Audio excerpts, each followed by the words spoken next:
Don't I know you, sir? Don't believe so. I haven't been here in many years. Name's Silas Greaves. Silas Greaves? The bounty hunter? Used to be.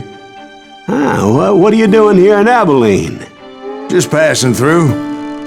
Got a little business to take care of. Well, sir, it would be an honor if you would allow me to buy you a beer. Hell, son, it would be my honor to drink it. I'm Molly. Howdy. I'm Dwight. That's Jack and Steve. Ben's behind the bar. Oh, I bet you got some great stories. A couple. Any of them true? Jack, be nice. A few. What about your shootout with Henry Plummer's gang in Bannock, Montana? Is that where you started as a bounty hunter? That's what it says in this here dime novel.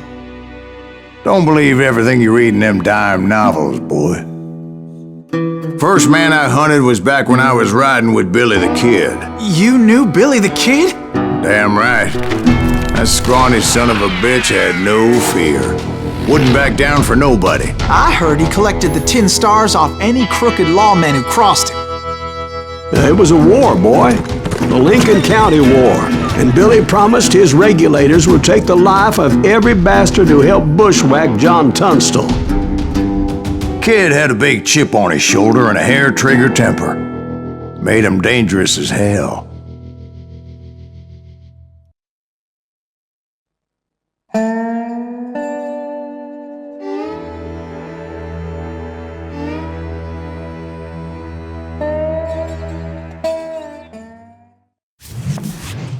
It was about 30 years ago.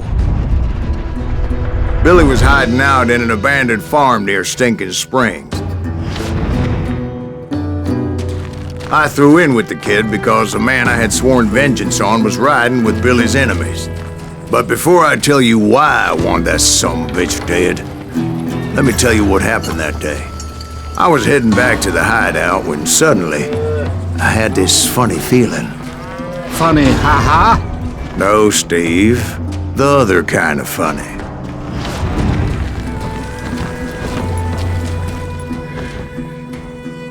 You heard Pat. You need to stay here and keep an eye on the road. That's not fair. We're missing all the fun. I knew those two morons would never let me through. I had no choice. Hell! Shoot that sumbitch! Was it Pat Garrett's posse? Oh yeah. I heard the shots and I knew I had to move fast. Garrett and his army of deputies had surrounded the entire homestead. Spread out, goddammit! Hey, we have one behind us! Stay on it! Cover fire! I decided to help Billy and the boys out. They're coming from the rear! So that's just what I did.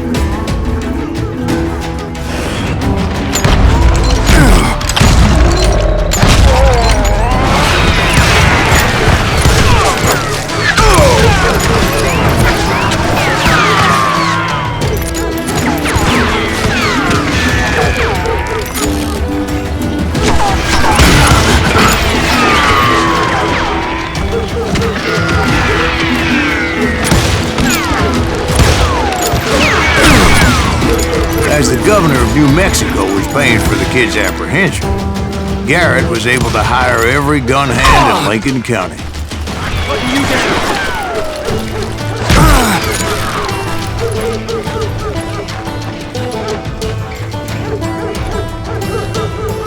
you down!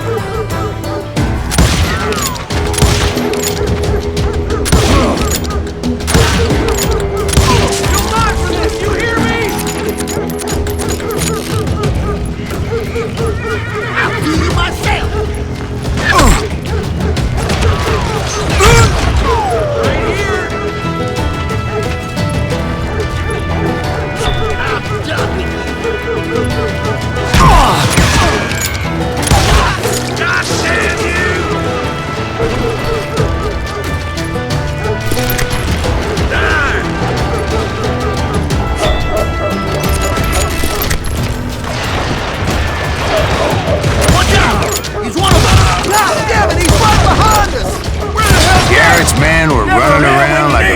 chickens with their heads cut off. These son of bitches running!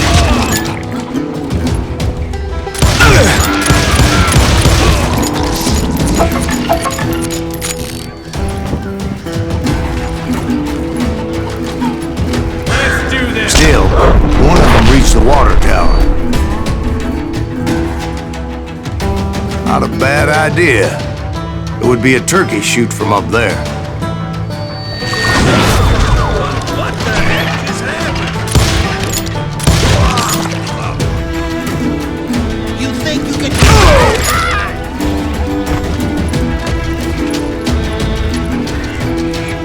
Luckily, these shooters Garrett hired weren't the sharpest tools in the shed.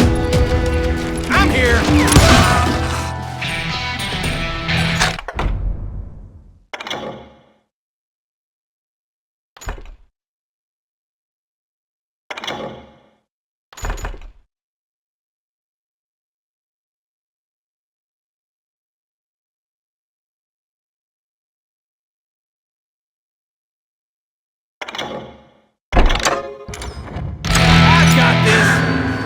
A lot of them were saddle tramps or sod busters or drunken drifters looking to make a few bucks.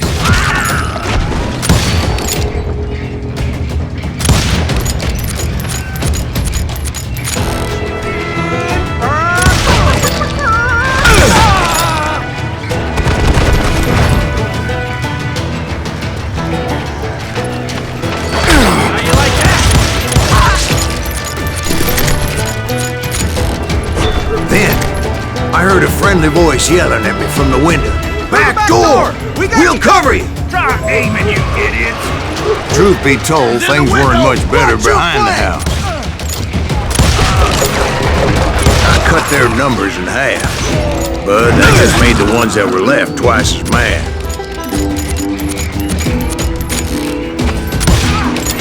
They made up for their lack of skill with a seemingly endless supply of ammo. It was a bit of a slog, but I finally fought my way around the back of the house. And like that, I was inside, none the worse for wear. I passed Dirty Dave. And upstairs I found Billy and Charlie Beaudry.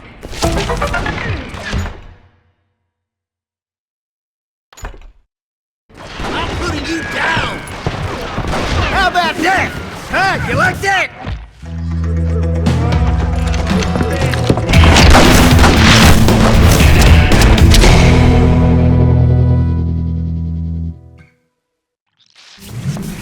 Billy looked at me and said, "About time, amigo! Grab a gun and get to the window!" Wait, so you were friends with Billy the Kid? Yeah, sort of. Anyway, we were surrounded by dozens of deputized shooters who wanted to do us harm.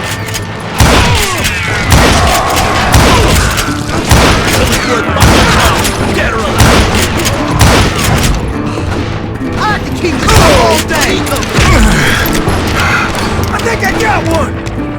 I'm telling you, Garrett's men were dropping like flies, but they just kept on coming. He's missing all the action!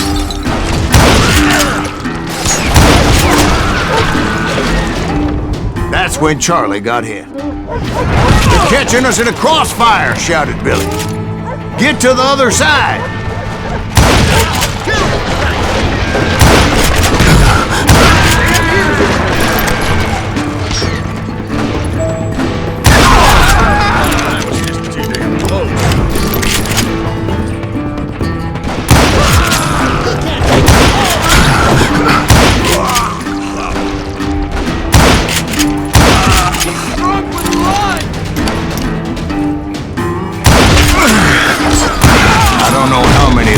Suckers I personally put down, but it was pretty clear, even to Billy, that maybe discretion was the better part of valor.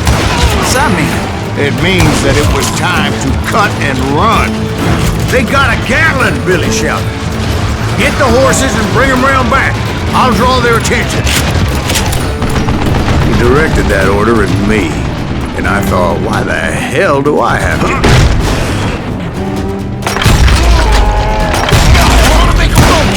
Those poor son of bitches are done! Many would have fled in my place. But I had that false sense of invincibility that many young men have. Like Jack here. What are you saying, old man? Jack is just joshing. Yeah, he better be. Mr. Greaves, please continue. Please, call me Silas. Now, where was I? You were heading for the barn. Gonna cut you a new one! Right. Making my way past a passel of fallen foes.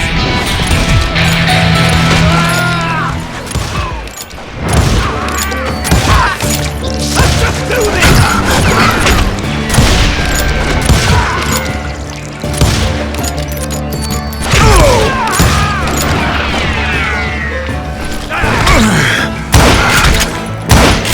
Sounds like Garrett hired a whole regiment of hired guns.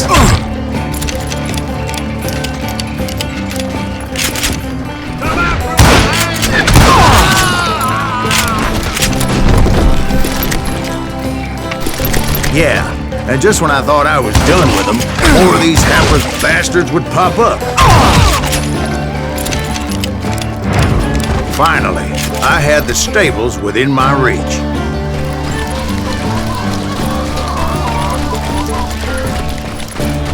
And that's when I met Sheriff Pat Garrett. I read that you went toe-to-toe with him, sir. That backstabbing bastard with that tacked-on tin star.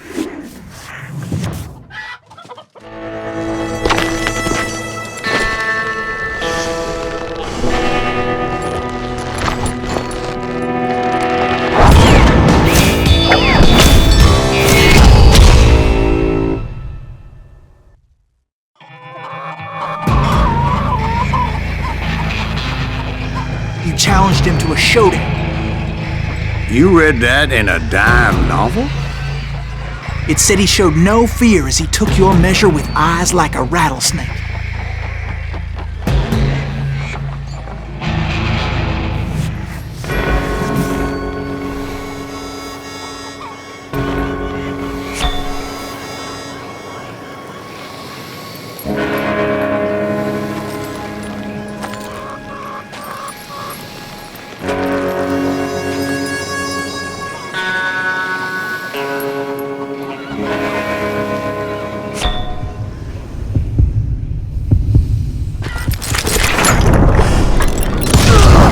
And that you killed him in a fair fight. Is that what that penny dreadful said?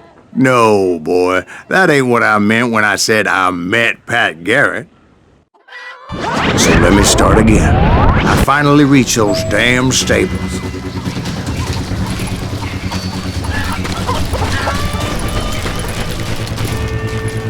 And stepped inside, and bam!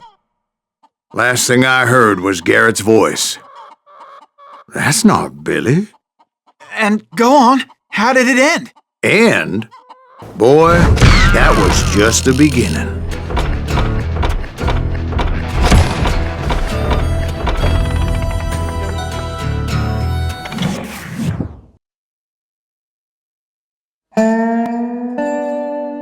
So what happened? Did Garrett arrest you?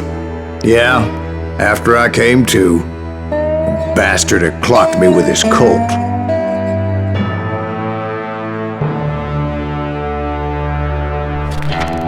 And the kid surrendered? When he realized there was no getting out of there alive. So they locked you up in Lincoln?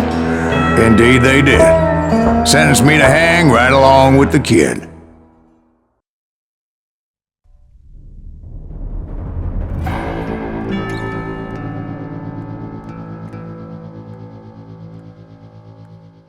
It's important to know that I was only riding with Billy so I could find the bastard I was after.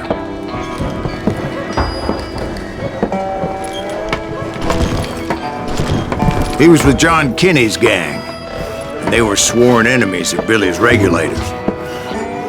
Why were you after him? I owed that son of a bitch a bullet for what he had done to me and mine. Instead, all I got for myself was a goddamn death sentence.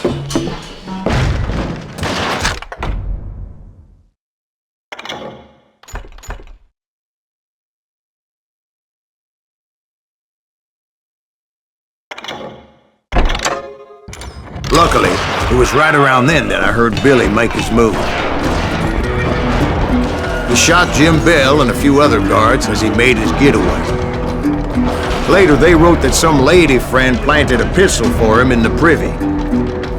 What the papers didn't say is that Billy helped me escape too.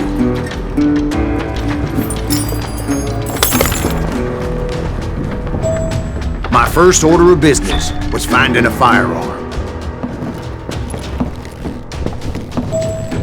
Luckily, I located Deputy Bob Ollinger's mean-ass shotgun.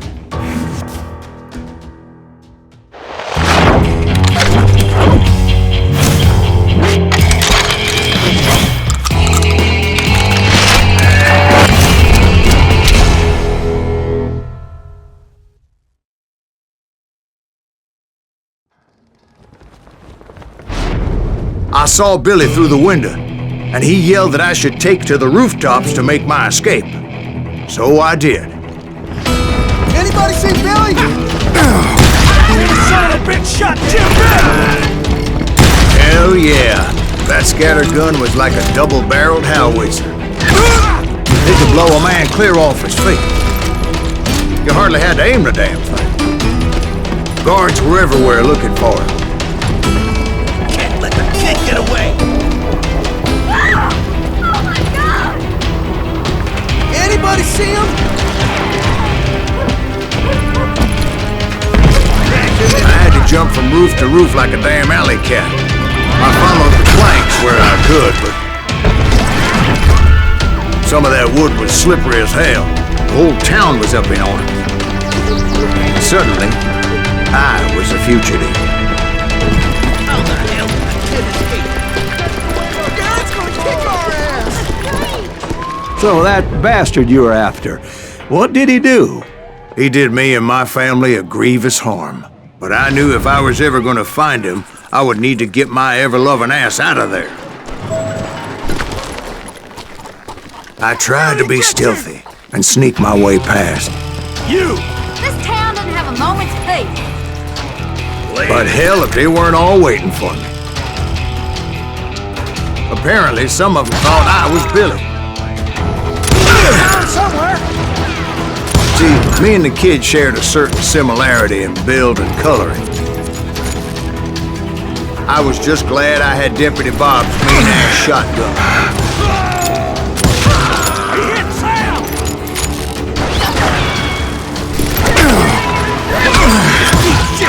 Get back!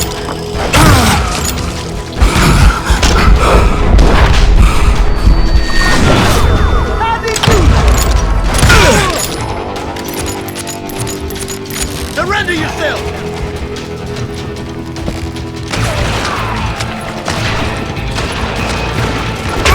Do this! Get your headstone! There's children here. So much lead was whizzing by my head, it was like everyone in Lincoln wanted to put me in the ground. I knew I needed to find a horse. Though I never did have a great fondness for those four-legged grass eaters. Smelly, sweaty, ungrateful beasts. We prize them too high, if you ask me. You're threatening the lives of innocent people.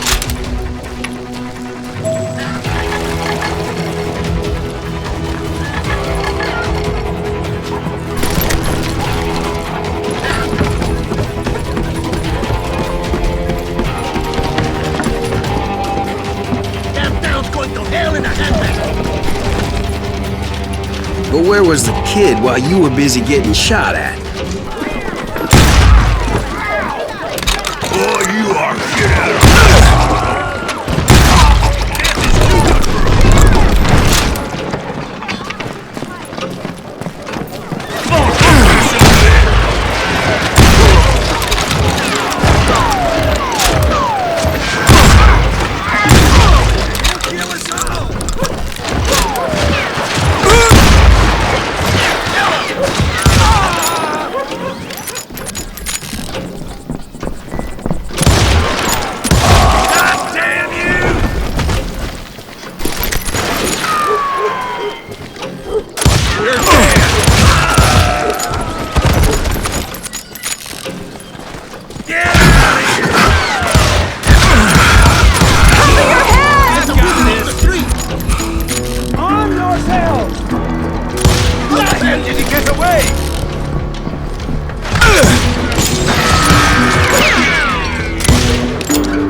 shit when Pat gets back!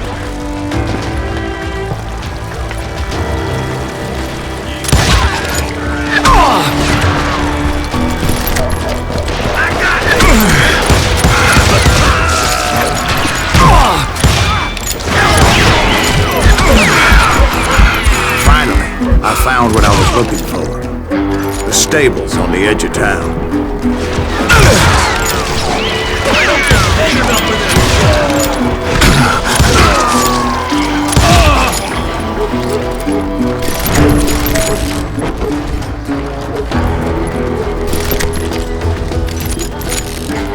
I guess Billy saved your ass, taking out Bob Ollinger the way he did. Billy didn't kill Bob.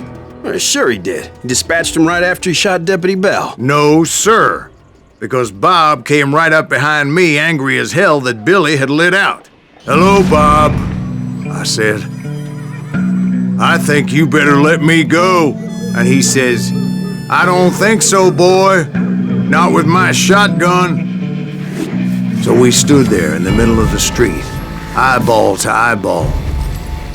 He intended to kill me, and I knew I had no choice but to defend myself.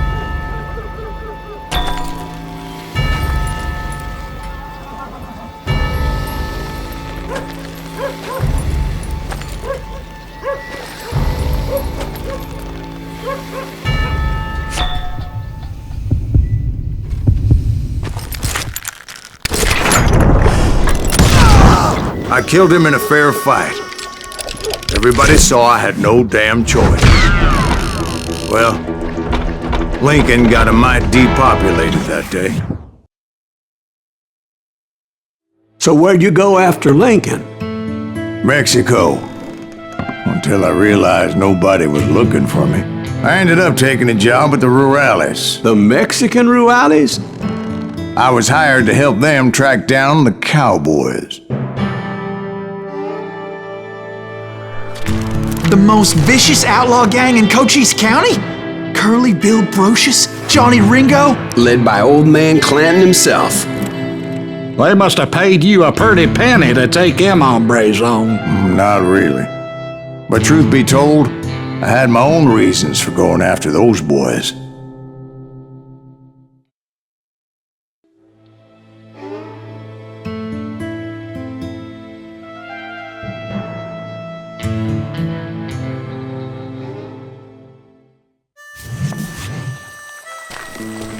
So was the bastard you were after now riding with the Cowboys? Roscoe Bob Bryant was his name. Oh. But no, this time it was a different bastard I was after. The aforementioned Mr. Ringo.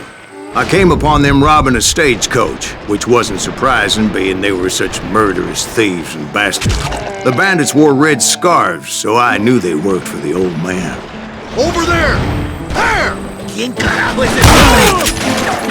I did my best to help those poor passengers. You can't hide forever. Moments later, the attackers were dead, and I checked the stagecoach to see how many passengers were still breathing. None. It was then I wondered if the rocks weren't hiding more bandits. Was that all of them? Or did I just hit the rear guard? I quickly got my answer. They attacked from on high like Apaches often.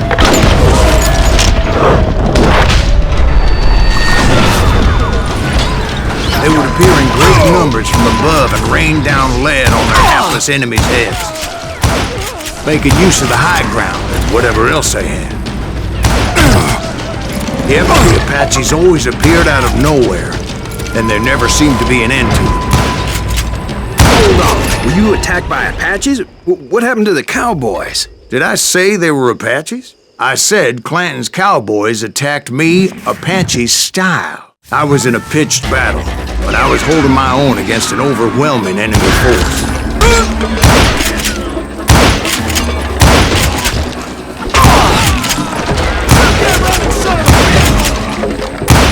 See, at the time, I was still pretty green and would often blunder into regrettable situations. But I just kept shooting at anything I could see up in those damn rocks. I didn't see Ringo, and I knew he was with the Cowboys. He and Roscoe Bob had done me a dreadful wrong, and I was determined to have my revenge. But to get to Rio, I knew I'd have to fight my way past these other assholes first. Unfortunately, I was running out of ammo. Another perfect example of my relative inexperience as a hunter of men. I immediately knew that a tactical retreat was called for, as my vengeful fury was much less impressive without the bullets to back it up.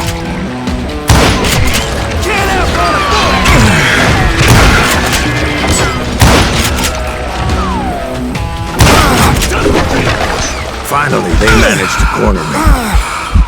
Trapped as I was, the odds of my survival seemed pretty slim. Luckily, serendipity was on my side as I suddenly spotted a way out of my predicament.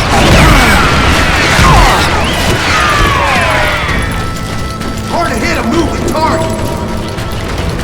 I ran ahead as if the devil himself was after me. Bullets were whizzing by my ears, but I wasn't about to roll over and die. I just kept running like there was no tomorrow. Because there wouldn't be if Clanton and his men caught up with me. As I was scurrying around those caves, I thought, what was I thinking? Going up against a gang like this?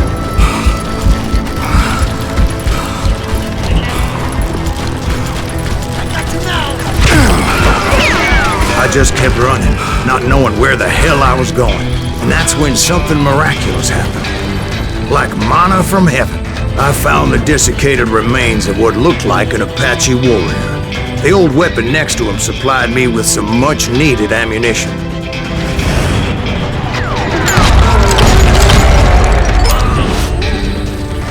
Bat Masterson once told me it was more important to be lucky than good, and he would know.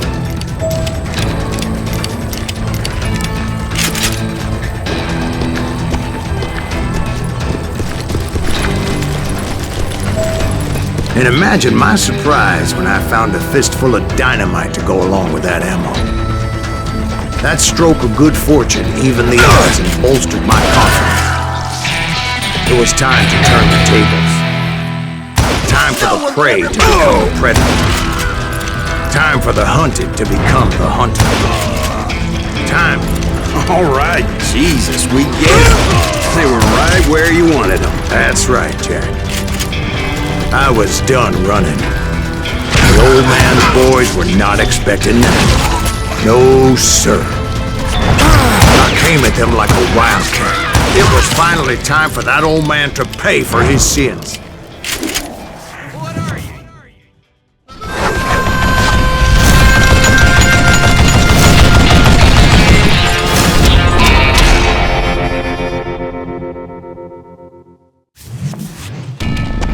I yelled out at the top of my lungs, "Clanton, I'm coming for you!" A little stealth might have made more sense, to be perfectly honest. Because that old fool had a Gatling gun and enough bullets to last him till kingdom come.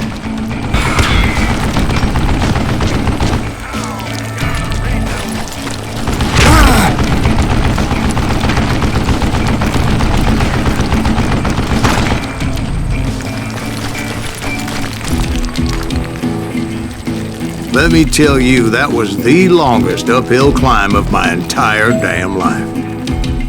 Well, one of the longest. There was that one time I was pursuing Frank James, Jesse James' brother. Jesse James? Perhaps we could talk about that one later. Now, where was I? Right. I had old man Clanton in my sights.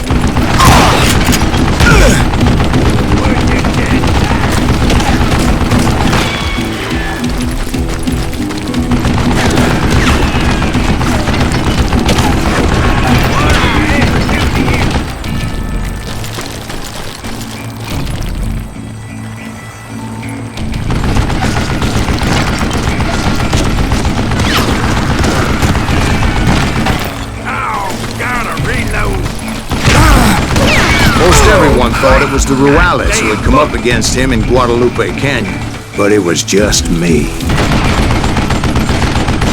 Wait! Goddamn boat!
Apparently, one of the Cowboys made it out of there alive and told Ike and Billy Clanton that it wasn't a Mexican who took their father's life that day. They just assumed it was one of the Earps, and that little misunderstanding eventually led to that legendary gunfight at the OK Corral.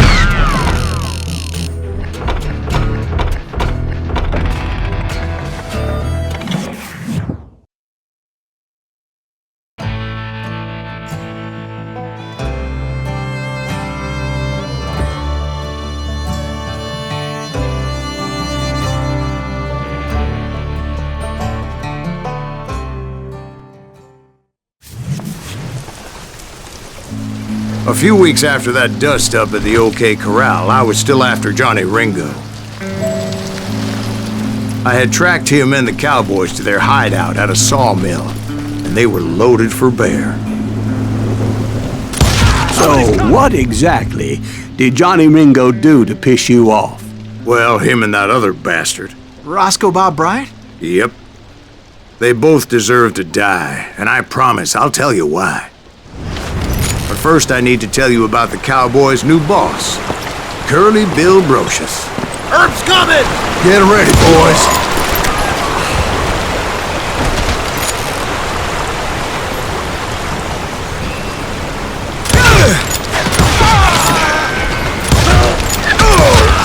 Curly Bill took charge of the Cowboys upon the old man's demise, and after that gunfight at the OK Corral, the Clantons wanted revenge.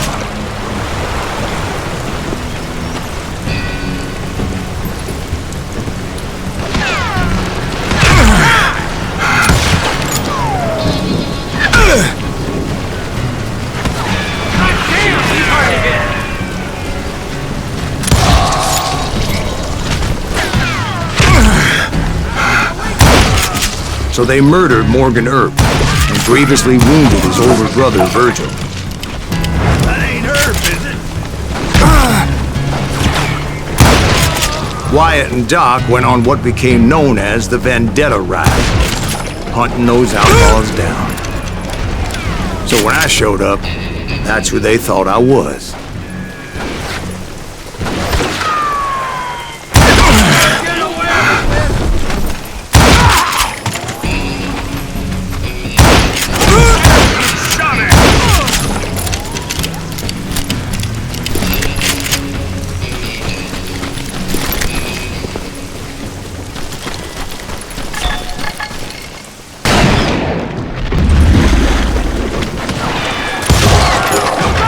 You hear me?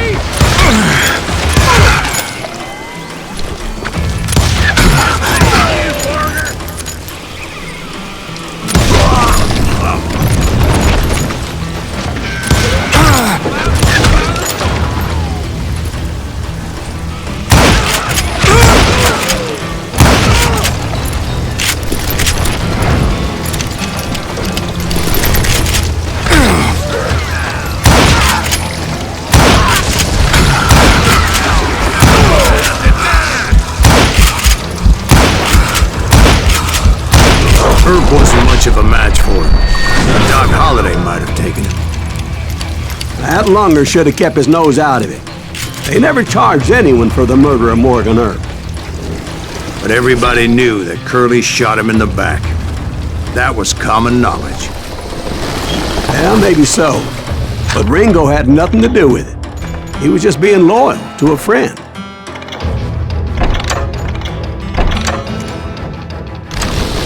Is that what you call it? Being loyal?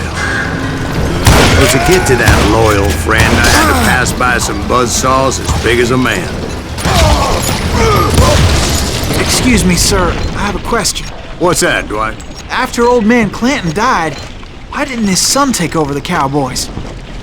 Because Ike Clanton was dumber than a box of rocks and a yellow belly to boot.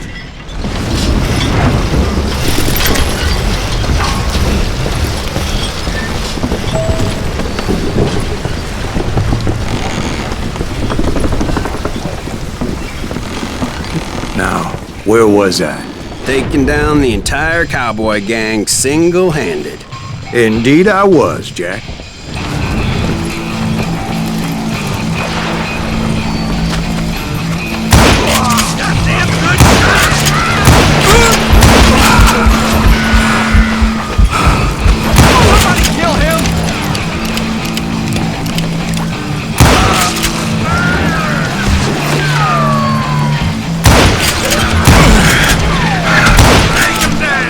Easy as those boys had good cover.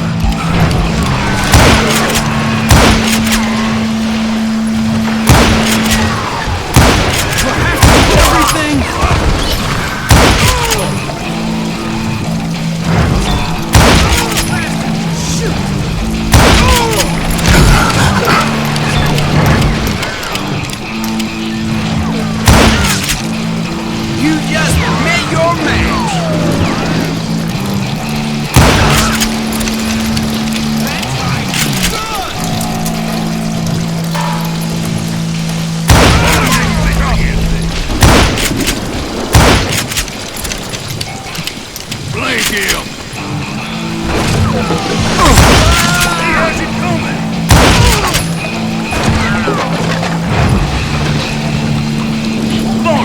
Some bitch! Ah, damn it! Don't let that asshole get away with this! There were carts everywhere, piles of lumber, and God knows what else for people to hide behind. That really was one hell of a sawmill. Quite an impressive operation.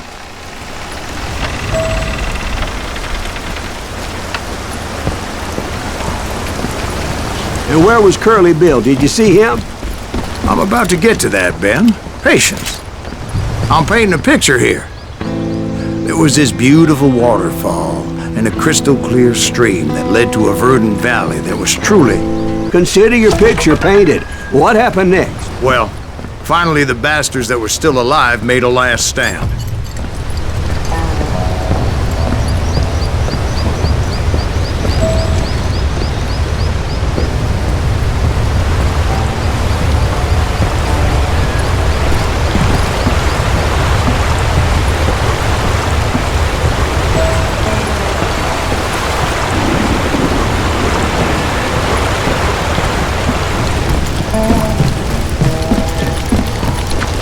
Curly Bill, Johnny Ringo, and his compadres took off into the lumber yard, and I followed after.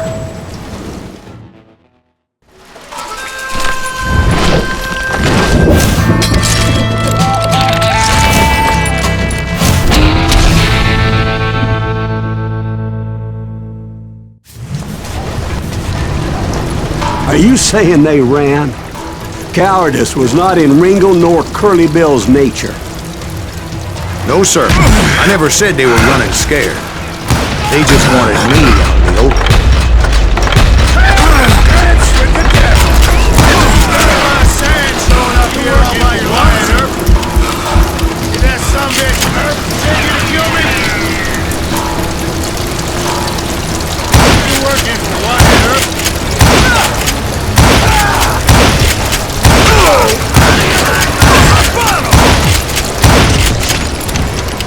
Ambrosius gave me no choice but to take his life.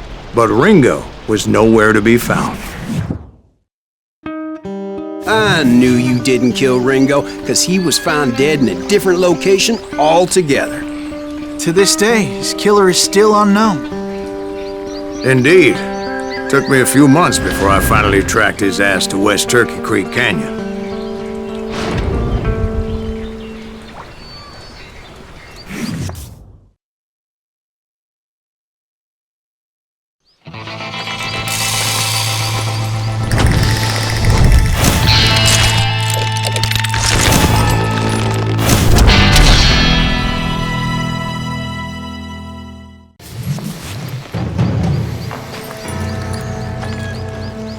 That's incredible, sir. I always thought that Doc Holliday was the one that killed him.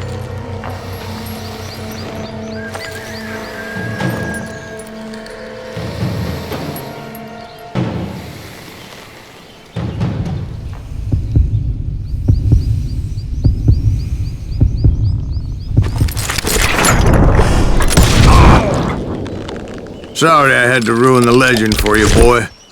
But the legend ain't always true. Doc Holliday had nothing to do with the death of Johnny Ringo.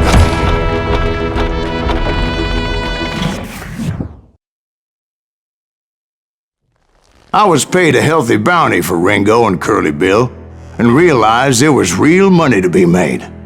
That's why I went after Henry Plummer.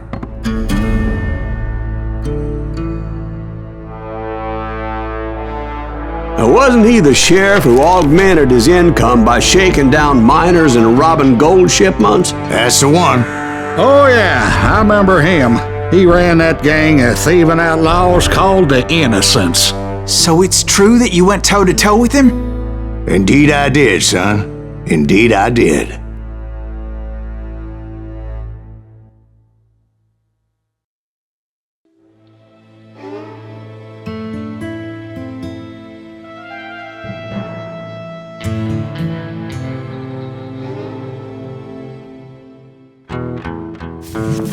I knew I needed resources if I was going to track down Roscoe Bob Bryant, and hunting Plummer looked like a good way to get rich quick. As the local vigilantes exposed him as the leader of the bandits, and put a generous price on his head. Plummer rallied his gang to plunder one last gold mine before making their escape, and that's where I thought I'd find him. Why would you be nervous? No one has the cojones to come after us.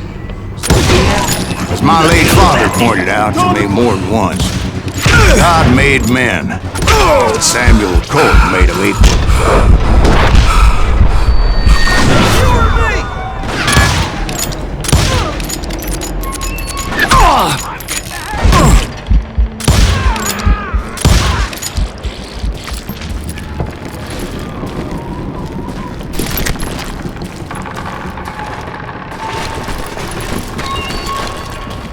I knew that dynamite wasn't mine, so I decided the polite thing would be to return it. It was the biggest gold rush since Sutter's Mill in '48. Unfortunately, prospectors weren't the only ones drawn to those riches. You're dead. There were thieves and killers, robbing travelers and hijacking gold shipments. Like those that ran with Plummer. Some were just regular folks I knew from town, drawn by greed and easy pickings. What the heck just happened? Charlie Crow, the blacksmith. James, who worked in the stable. Sam and Jeremiah Barber, the butchers. Of course, the rest were veterans of the Civil War. Stone-cold killers trained on the bloody fields of Shiloh and Antietam. Plummer had a lot of men on his payroll. A hell of a lot. That son of a bitch pretended to protect the public with one hand while stealing them blind with the other. He set up a defensive perimeter which I had no idea how to breach. Dangerous, desperate individual. I was outnumbered and in way over my head. but I was too damn stubborn and stupid to realize it. I thought I was some kind of hero. I finally made it past and headed on to meet my destiny. But first, I had something I needed to figure out. I had a few ideas on how to get into that mine, but once I made my decision, I knew there was no turning back. So my first thought was to enter the nearest mine portal. I saw an entrance. Made sense. Let's do this! You can't beat the innocent soul!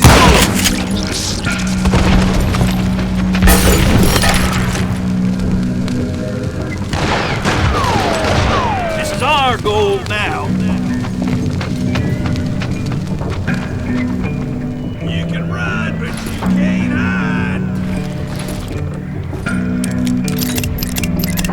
Put that moron out of his way.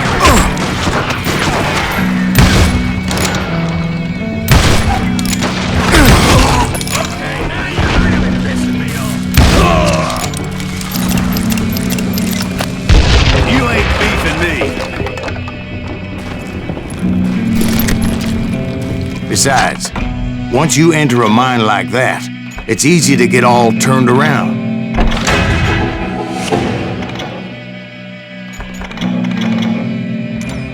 Ride, but you can't hide.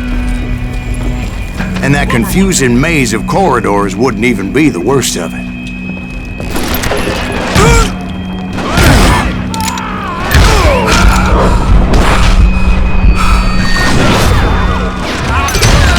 Some of those shafts can be as deep as hell.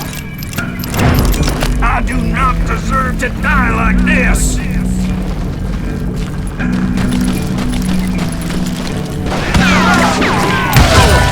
A single stumble or misstep can easily end in a deadly plunge to oblivion.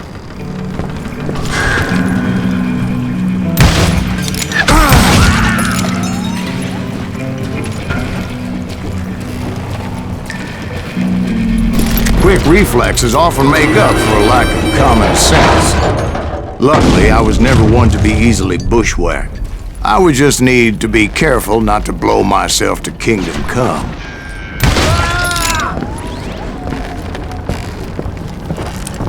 There he is! You can run, but you can't hide forever.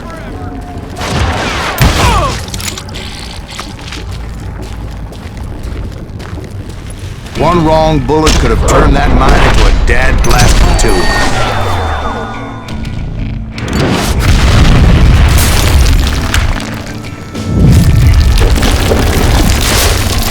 I freely admit that my plan of attack was not just moronic, but clearly insane.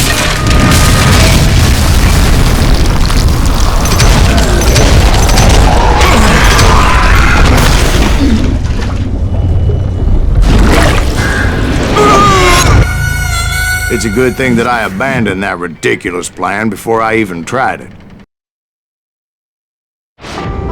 Instead, I spotted a ladder, a way into the mine from the opposite side.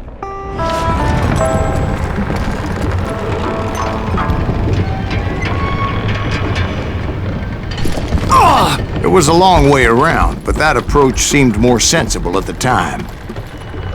Of course, being I had a problem with heights, that scaffolding scared the bejesus out of me.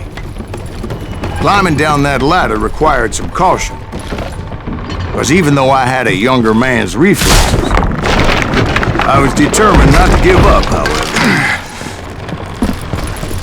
That Sheriff Plummer seemed quite the despicable character. When the vigilantes discovered what the sheriff was up to, people were outraged.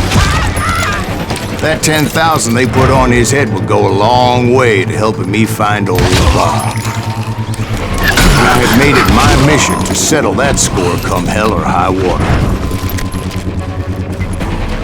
But first, I would have to make a choice. Take the elevator or climb the ladder.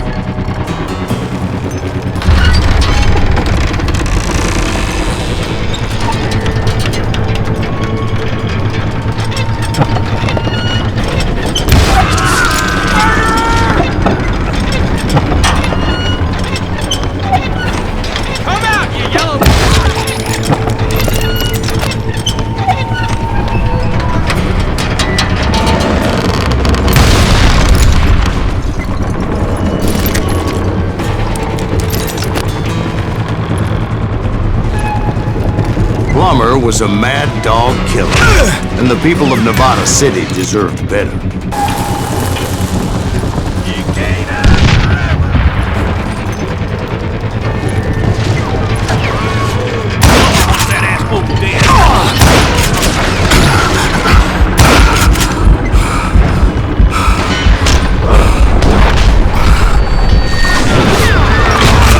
The point was, taking him down would save a lot of lives, including my own.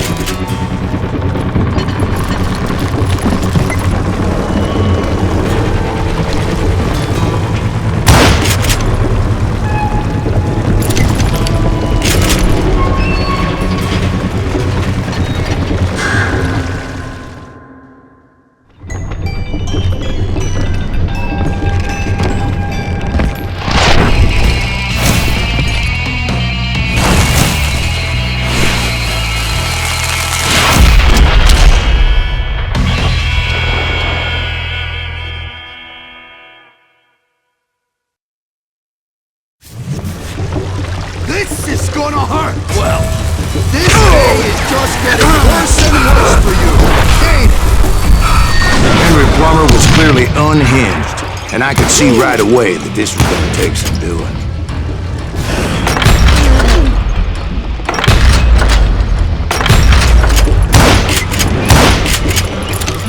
You can shoot, but can you aim? I'm gonna bury you in a million pieces! I'm gonna pull medieval on your ass! They're gonna bury you in a million pieces! All blood money for you today!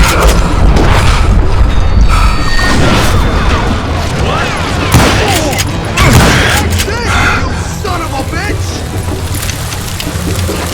Time to blow your shit up.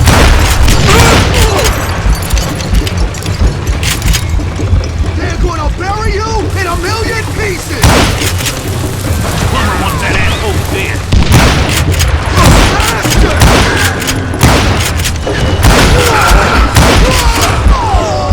So that's how Henry Plummer died. Him and his crew were worth their weight in gold. And now, I was officially a bounty hunter.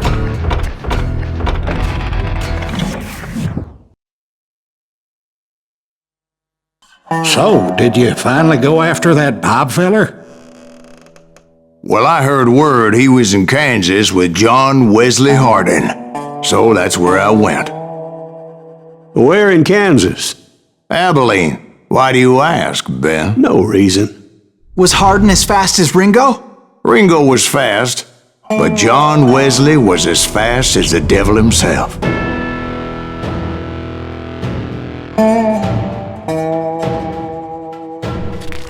Hell, he killed his first man at 15.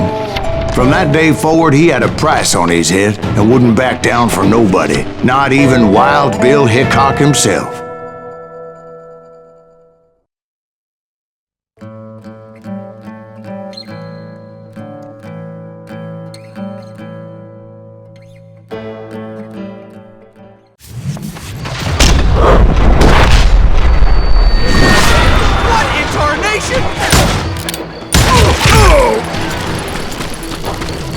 I was there with the intention of finding that bastard Bob and collecting the bounty on John Wesley.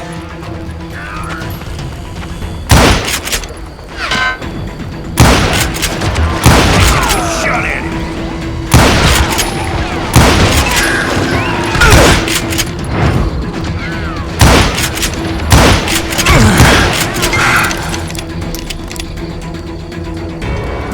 There he is.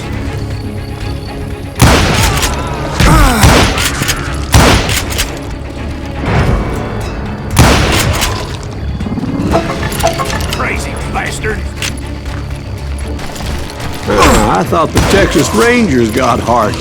Yeah, that's what they want you to believe. It was cold and a witch's tit and a brass bra that night as I fought my way past his loyal compadres to the very same saloon we're sitting in today. Look around and imagine this place painted in blood. Hardin was waiting for me, and...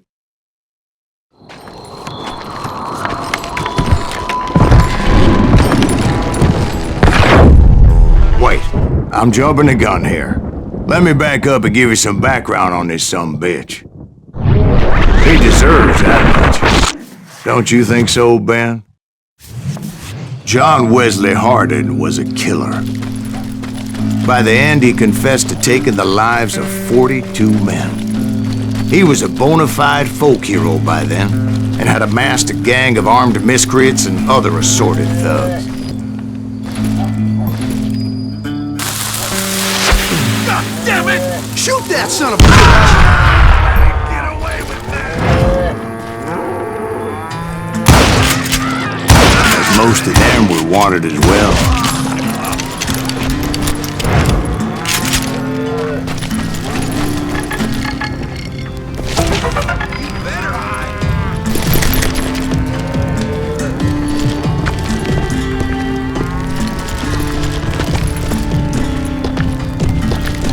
Tell Hardin someone's coming for him.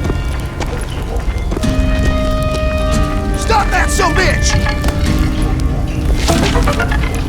Let the boys know we got a law dog.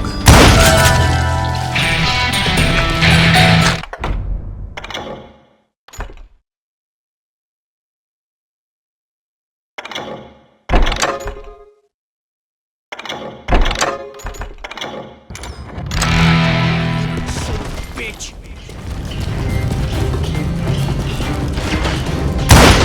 It's crazier than a shithouse, man.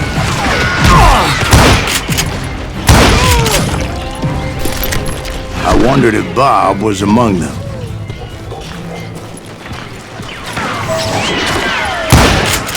You can't hide from me!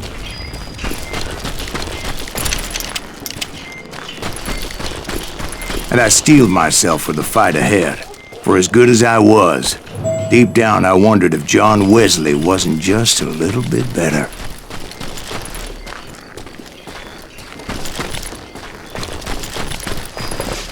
Before I could test my mettle against Hardin, however,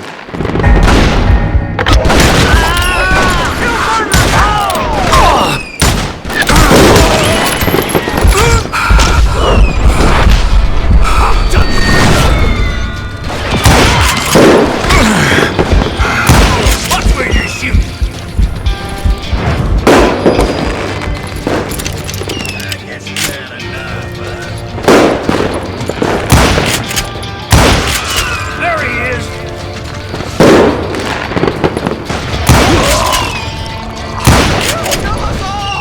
I didn't learn until later that that night was in fact his birthday celebration.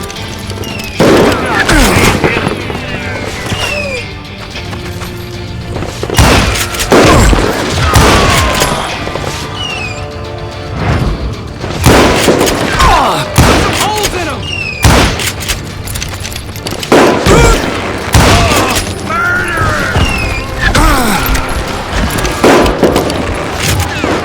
I'm putting you down!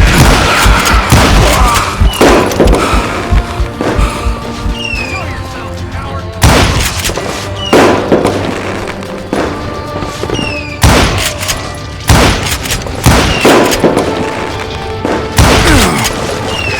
Time to die!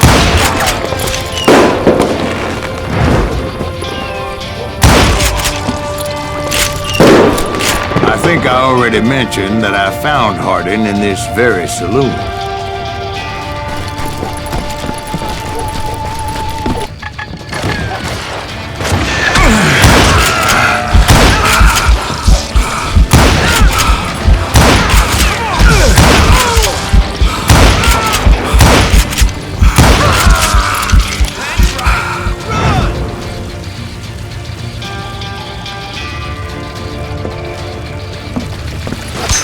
I can keep... I was disappointed that neither Bob nor John Wesley were among the dead. But that was short-lived, as a moment later I was facing down the fastest gun in the West.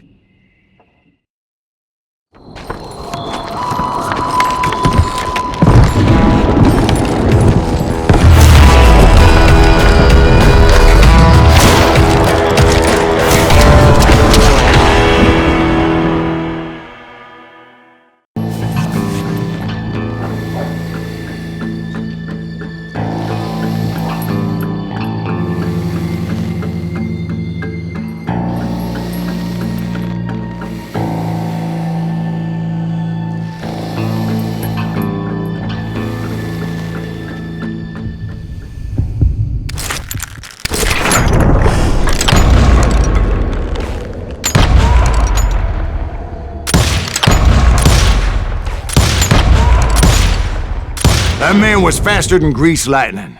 But being inebriated as he was, he didn't count his shots. And now, he was at my mercy. So he didn't die? No, I sent him to prison. Years later, after he was free, some restless avenger took his life. Shot him in the back at a saloon just like this one. Anybody up for another beer? Ben?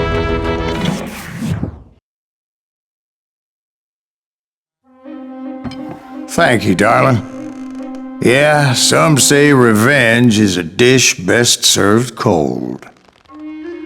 So whatever happened to that Bob guy you were after? Personally, I'd like to hear some of your other adventures. Like, I don't know, did you ever go toe-to-toe with a red man?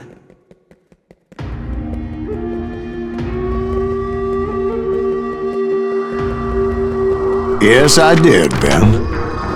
I remember once I was after this renegade Apache, Grey Wolf. Strangely enough, revenge was also his primary motivation.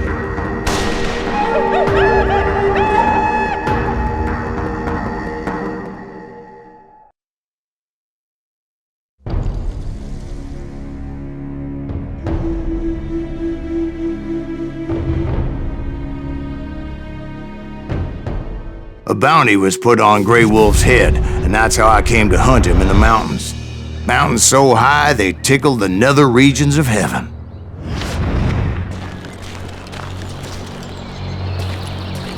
Grey Wolf was a Chiricahua Apache medicine man who had led a war party in revenge for a massacre against his people. The U.S. Army had attacked his tribe during his daughter's sacred sunrise ceremony, and the slaughter was unspeakable. I understood his anger, as there's nothing more traumatic than seeing those you love die in a cruel and painful death. Right from the beginning, I couldn't shake the feeling that Grey Wolf was watching my every move. He led a band of young Apache warriors who wanted retribution and were more than willing to die for him.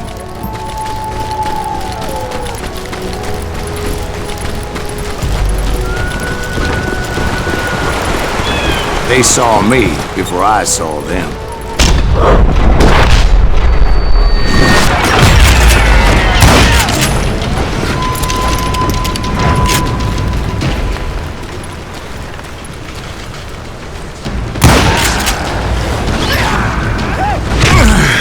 And it crossed my mind that maybe this wasn't such a good idea. But now that the shooting had started, there was no backing down.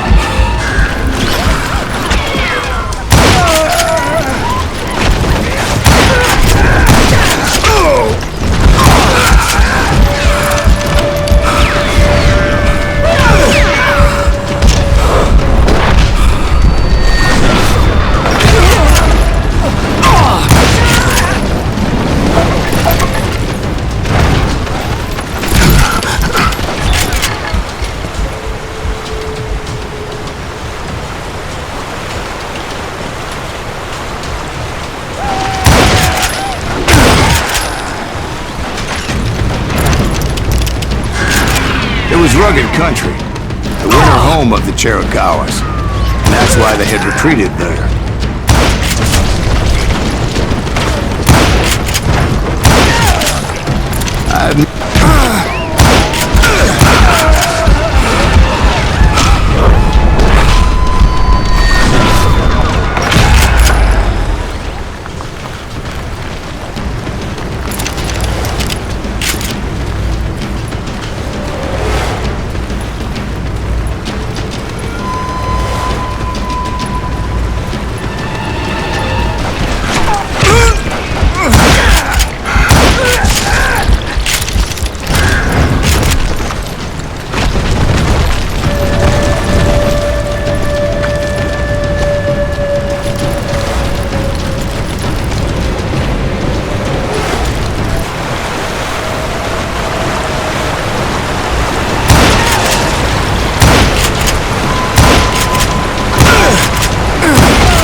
deep crevice that led to a deeper cave.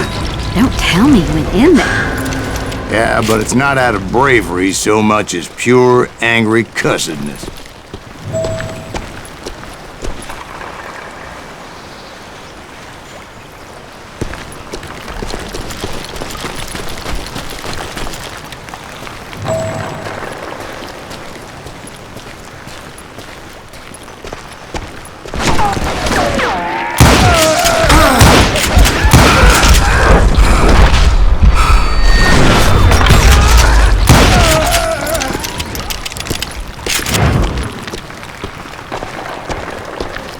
See, back then, I had a stubborn streak a mile wide, and I wasn't about to back down. So it was like pitch black in there? Actually, it was pretty well lit, as they had torches on the walls.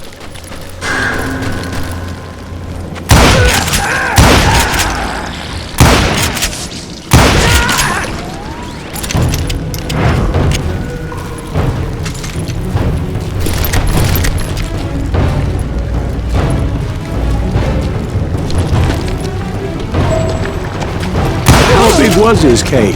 Big as hell, Ben. Chiricahua had hid out there during the Indian Wars.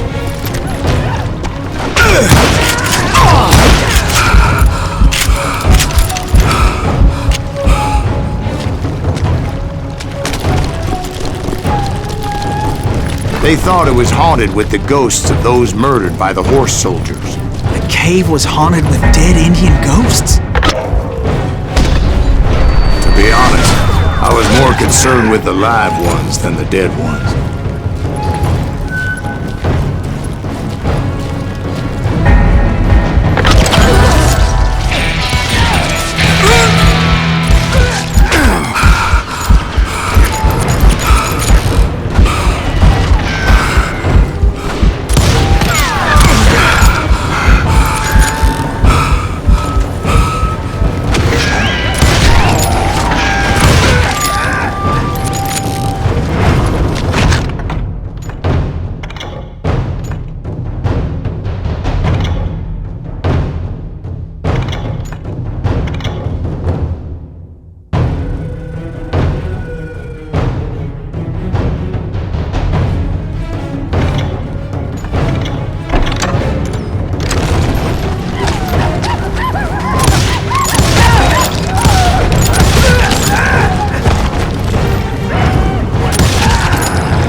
How come you know so much about engines? A few years back, I was married to two Mescalero women. At the same time? Yeah, they were sisters. Polygyny is traditional among the Mescalero. So what happened? Oh, I had to get out of there. Those girls never shut up. Both of them nagging at me all the time. Drove me half crazy. Haven't seen them since. No, I mean, what happened with Grey Wolf? Oh, well, I pursued him into the Cave of Death. I came upon this flooded grotto, and that's when I saw him.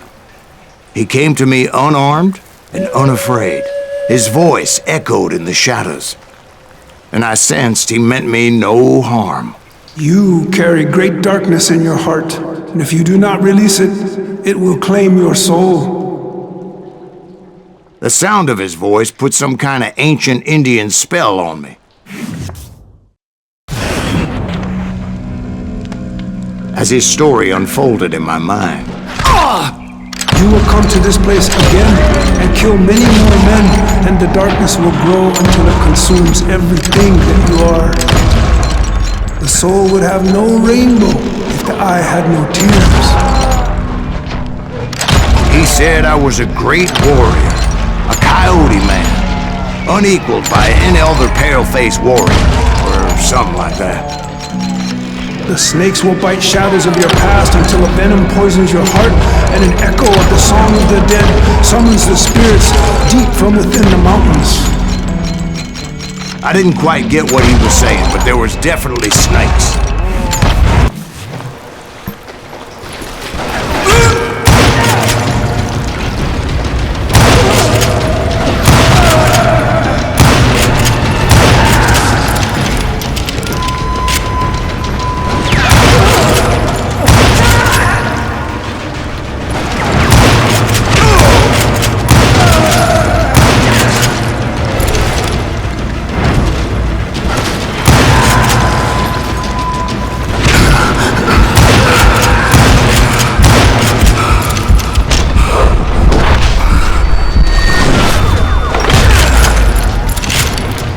swear I couldn't see any way out of this trap.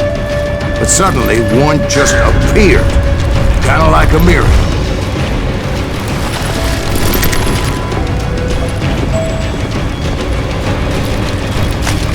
I felt like I would be lost in that damn cave forever. Finally, I found myself back outside, perched on the edge of a precipice overlooking a thundering whitewater river.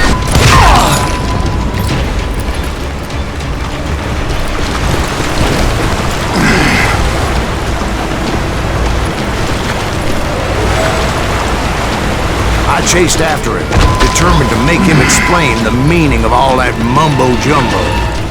Mumbo-jumbo's right. Are you making this all up as you go? A few details may be fuzzy, brother, but I am relating exactly what happened to me.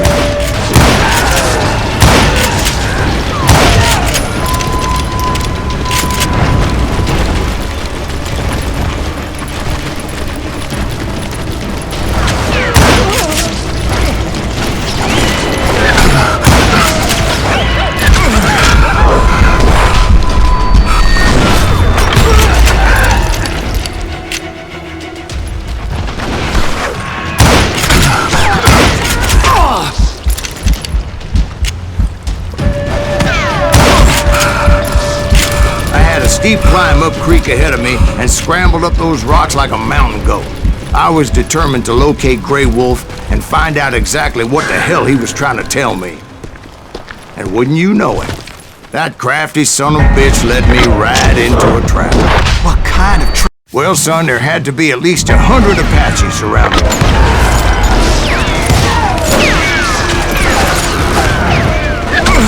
100? God be my witness. Oh, come on. Who are you kidding? Hey, I believe you.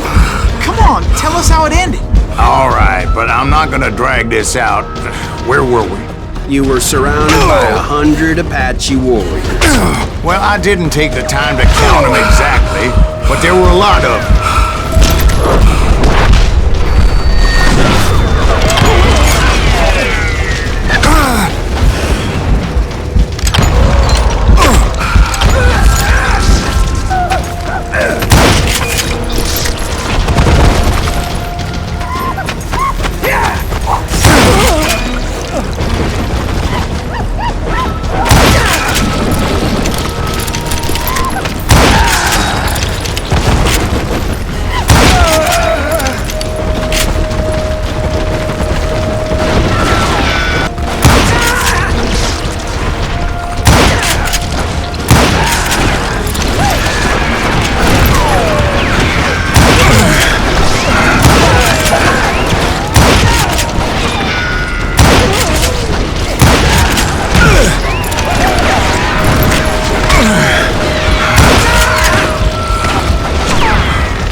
And in the end, a path appeared before me that I had not seen before. I followed it as I desperately needed to find out what Grey Wolf was trying to tell me. But it was like that son of a bitch disappeared into thin air.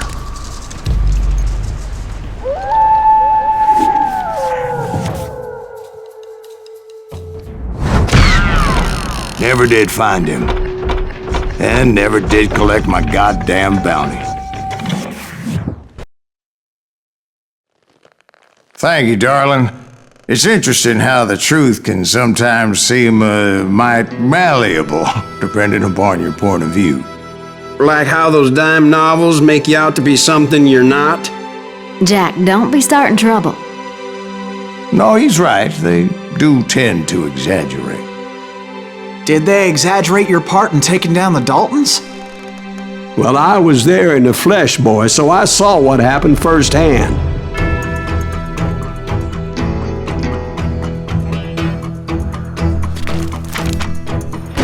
Those Daltons were lawmen once, before they all went bad, robbing banks and trains clear across the territory. Until Coffeeville, of course. I was one of the citizens who took up arms that day. fighting on the side of right? I did my best, sir. We all did.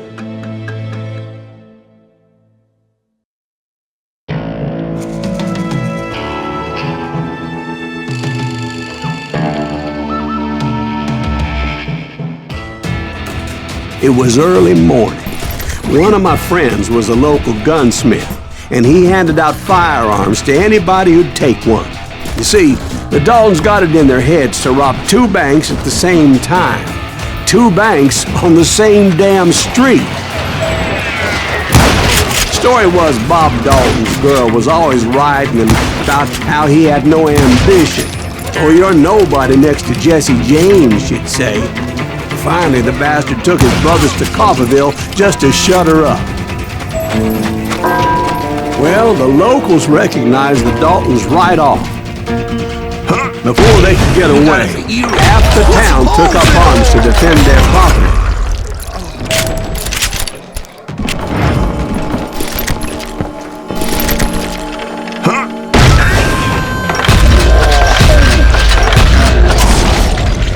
The brothers paid dearly for their stupidity, but everybody knows they had it coming. There's more to it than that.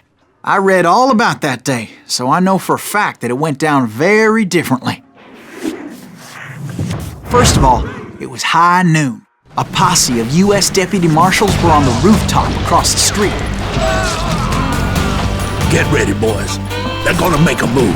The lawmen had been tracking the Daltons for months. Now they finally had them dead to rights. Among them was a bounty hunter feared by many a lawbreaker.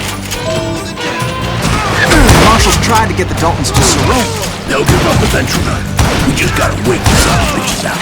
This bounty hunter knew that the brothers were far too proud to ever lay down their guns. He went in there alone to confront those criminals.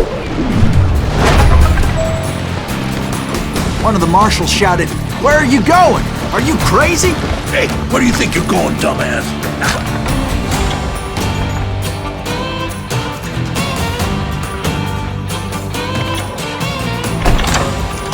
But he paid him no mind.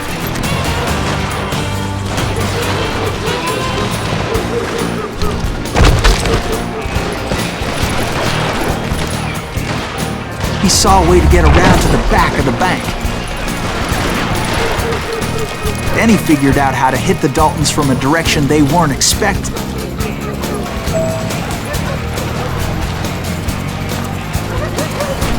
From above. Fortunately, a water tower was right there.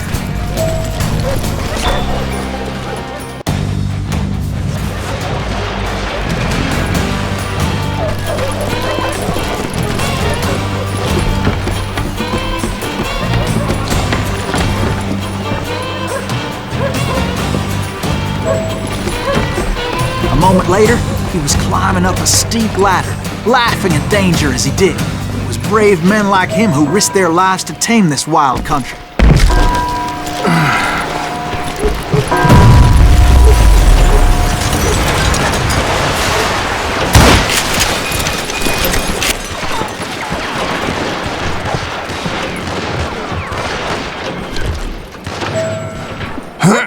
We've got company!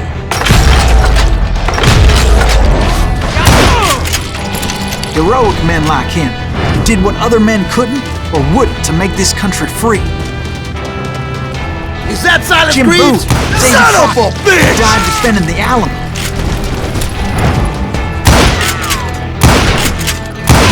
Come on! Kill him!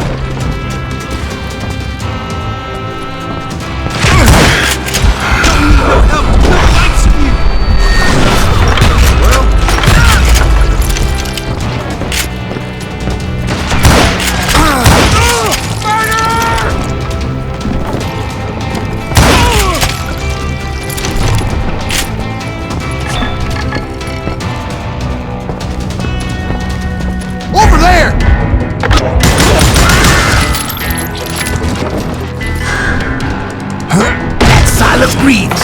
What the hell? Blam! Blam!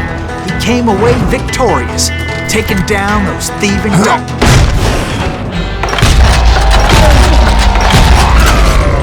His name was Silas Greaves. And when the dust finally settled, he was the last man standing. Sorry, kid, but that just wasn't the way it happened.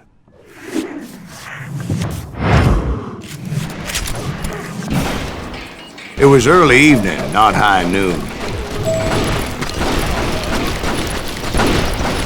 Daltons blew up a safe, and were all set to hightail it out of there. I was late to the party, and Coffeyville was already up in arms. Those pathetic deputies surrounding the bank were dropping like flies.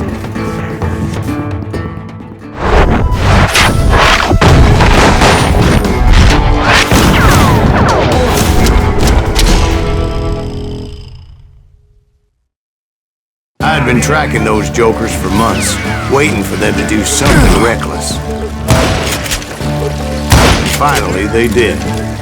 Those stupid bastards decided to rob 2 banks at the same time in the same town where everybody knew them. But they still had friends in Coffeyville. There's trouble.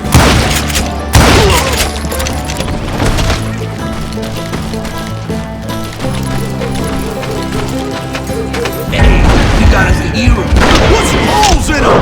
And those friends came after me like a pack of wild dogs, tooth and nail. They were coming at me from all directions.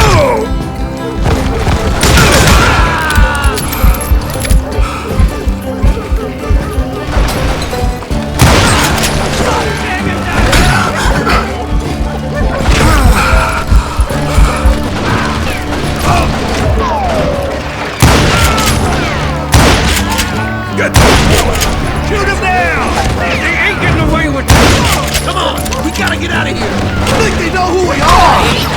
Goddamn Wesley! And since the Joneses are related to the Browns, they shot at the Smiths, pissing off the Heinemoffers, whose daughter recently married a Smith. Well, bullets were flying every which way as all the old feuds in Kansas caught fire all at once. There was a hell of a lot of pissed off people in Coffeyville that day. But that's just the way life is sometimes. Shit happens.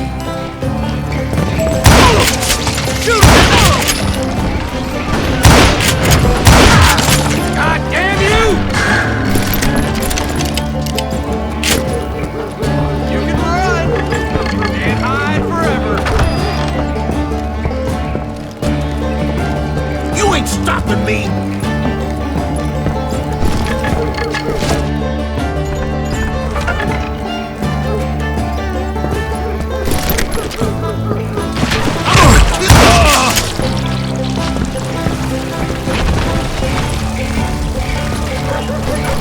The Dalton boys knew I would never give up. Those Daltons weren't the sharpest knives in the drawer, but they always stood together.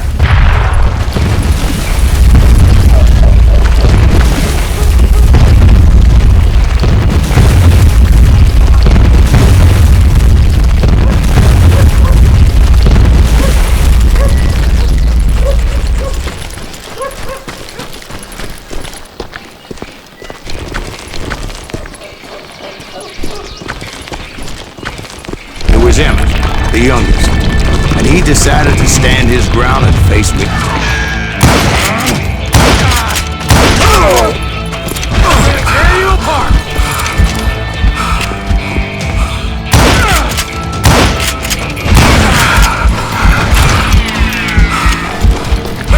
I'm gonna cut you in half!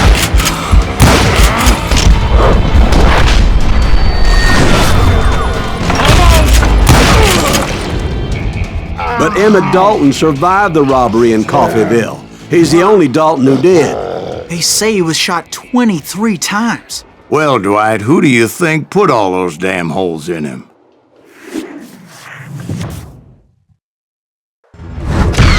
But I have to admit, that boy had grit.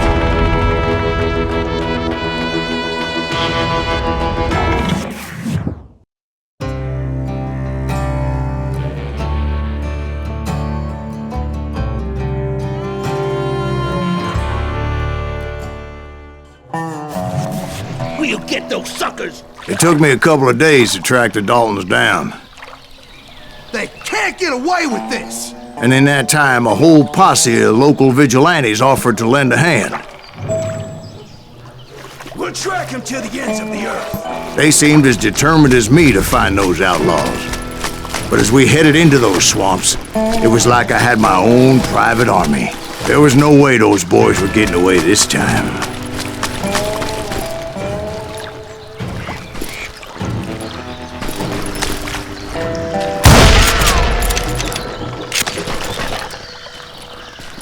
It was early fall, right? Beautiful time of year. At least you had the weather on your side. Not by my recollection. It was damp and foggy as hell. It was tough to stay on a true course, so we kept an eye out for landmarks.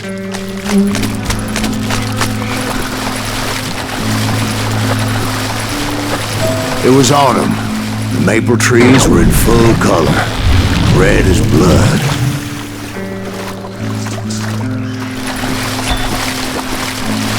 The rains that year were torrential, so the whole area was flooded. The vigilantes had spread out wide, and pretty soon I couldn't see anybody. Bury him in the swamp. Let them where they stand. Except for some bitches ahead of me wanted to do me harm, so I had to face them alone. I wondered why my compatriots didn't come running when they heard the shots.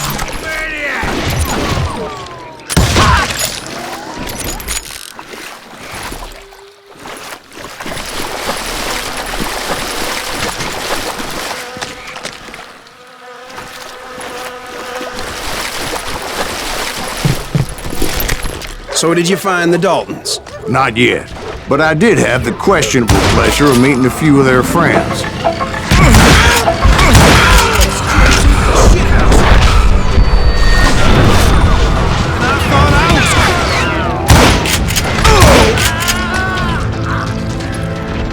That's right.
Point being, I was under serious attack, and my reinforcements was nowhere to be seen.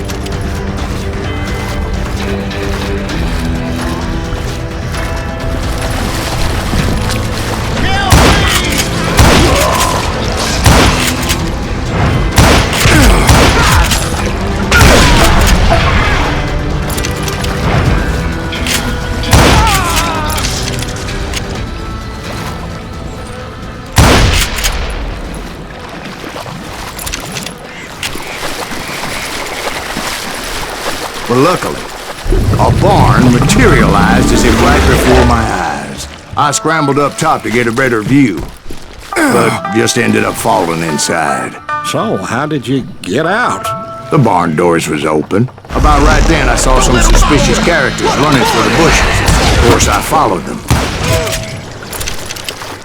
But that goddamn swamp was like a goddamn maze, and pretty soon I had no goddamn idea where I was.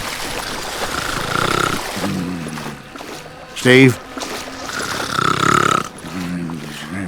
So I just started walking, and pretty soon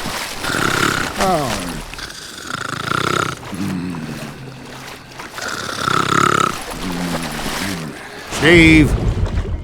Steve! Huh? Oh, no, I'm listening. Indians surrounded me from all sides.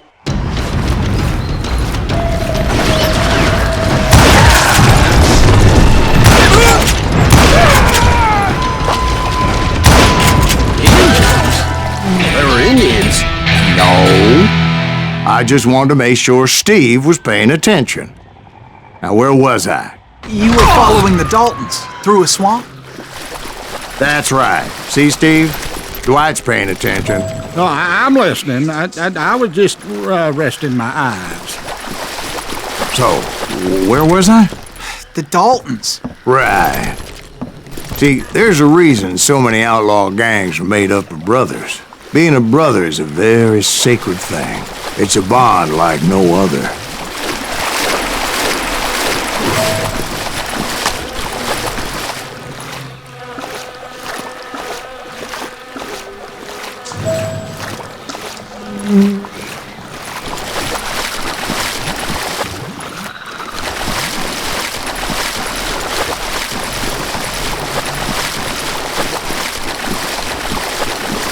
Bounty hunter!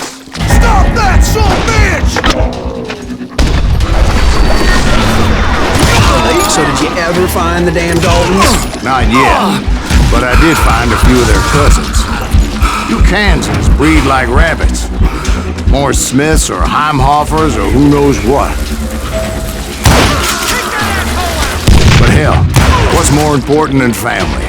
I bet Ben knows what I'm talking about.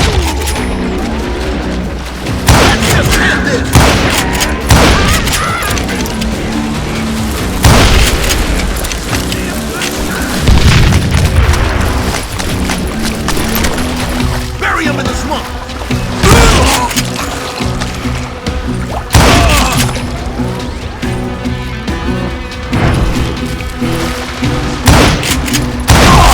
Someone kill that son bitch!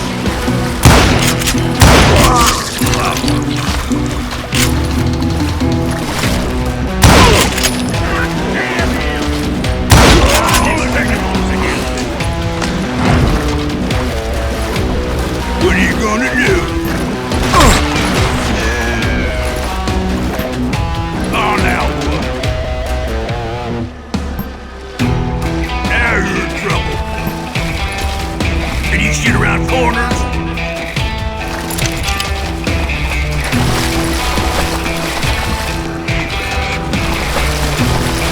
Thank you.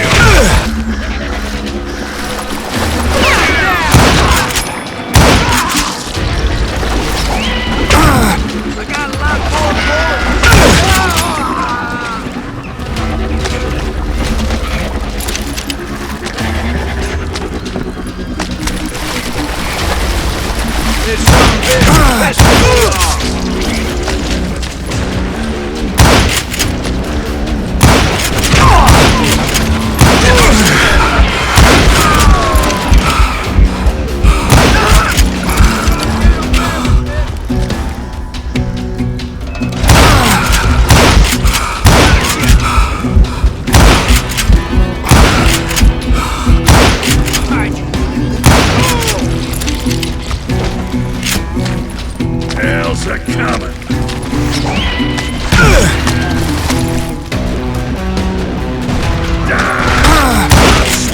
I knew those Dalton boys were out there somewhere, standing together against anyone who would threaten them.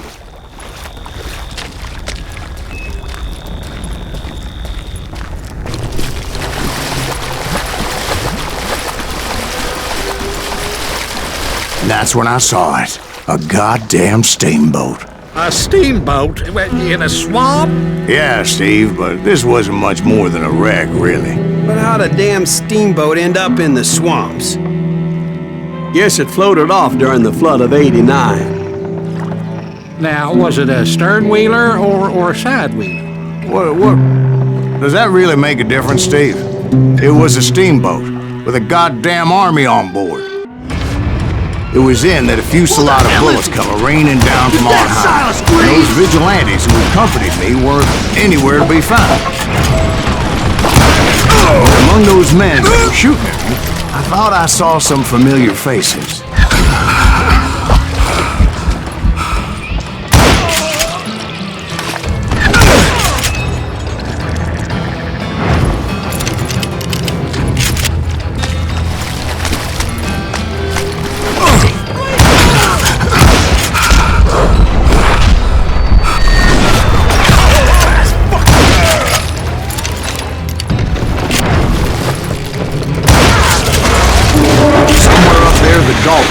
waiting on me.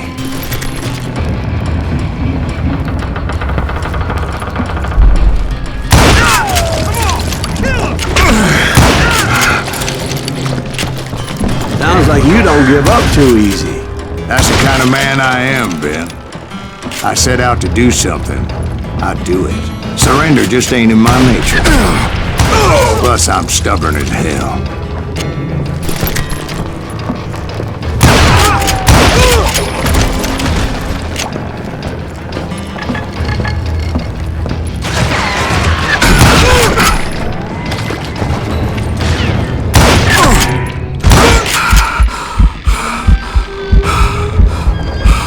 Yeah, you know you can't beat me.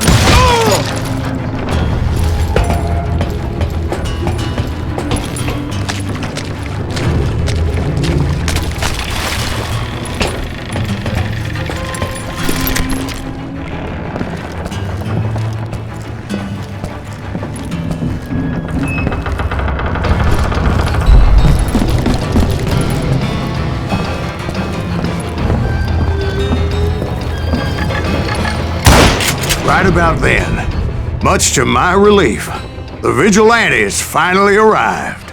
Their leader motioned at a cabin in the middle of the top deck, pointing me directly at the Daltons. I finally had them, after months of dogged pursuit. It turned out that they had me. Take him out! I'm sending you to hell!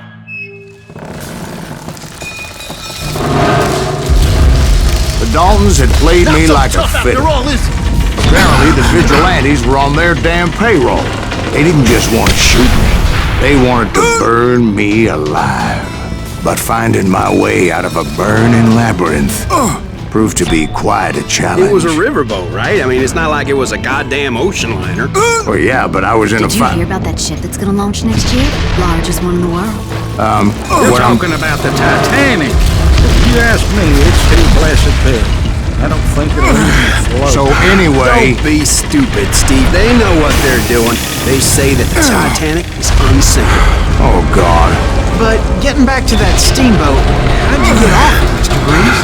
I took in a lot of smoke that day, so I admit my recollection might be a bit hazy.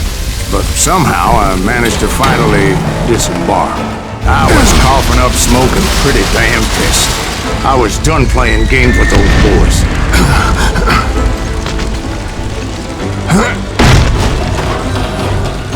It was time to settle this once and for all.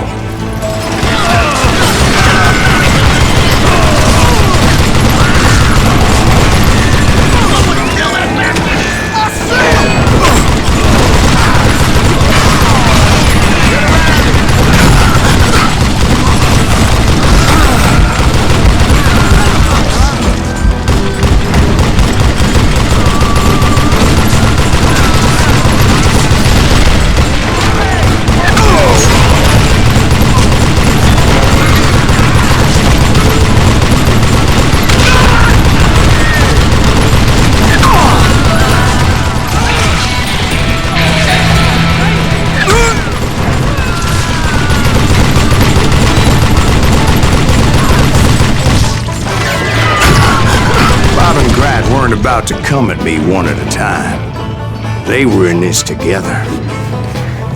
Two brothers side by side, determined to take me down.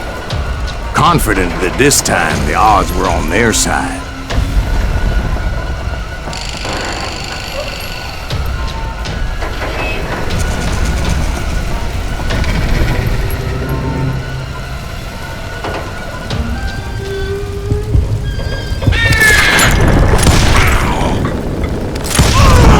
They got it wrong. A sad end for those two. If they'd only known that Emmett was still alive despite his wounds. Paroled 14 years later, he moved to California and sold real estate and lived off the legend of that fateful day. And the tragic death of his two brothers.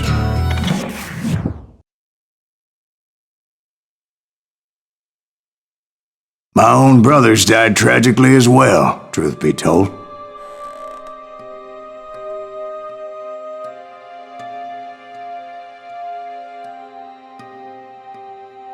It was 1868, and me and my older brothers were pulling a tidy profit running cattle into Juarez, Mexico. One night after my brothers retired for the evening, I found a little poker game in a cantina with a couple of cowboys. And I just couldn't lose. I even won an old Spanish coin that had to be 100 years old. Well, I was mighty pleased with myself the next morning as my brothers and I rode for Texas. But before we crossed the border, those cowboys caught up with us. It was Johnny Ringo, Roscoe Bob Bryant, and another asshole named Jim. They wanted their money back and everything else we had, including our lives, as those boys didn't want us coming for them later. Bob put that old Spanish coin in my mouth and said, "I won't have it said that I left you with nothing, boy." Well, those horses bolted, and there we hung as those bastards rode away.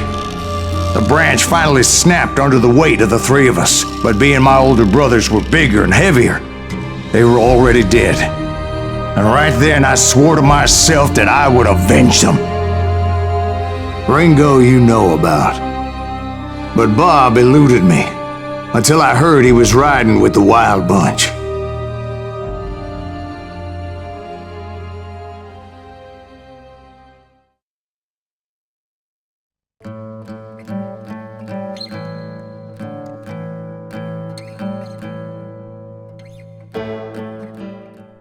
I'd been on their trail for months, ever since they left their hideout in the Bighorn Mountains.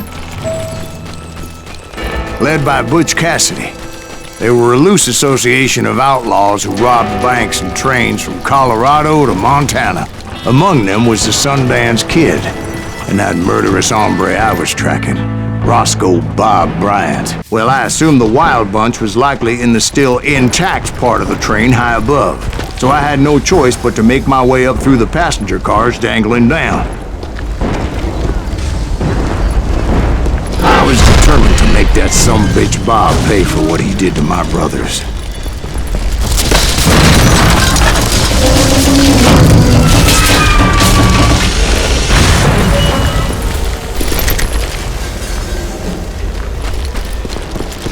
My ears are still ringing from blowing up that bridge.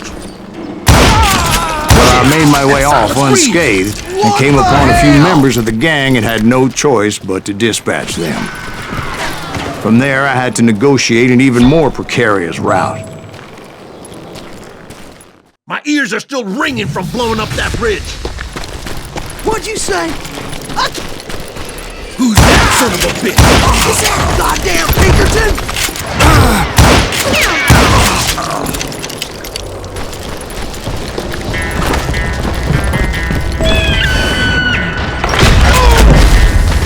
I jumped from the frying pan into the fire as the train was clearly fixing to fall.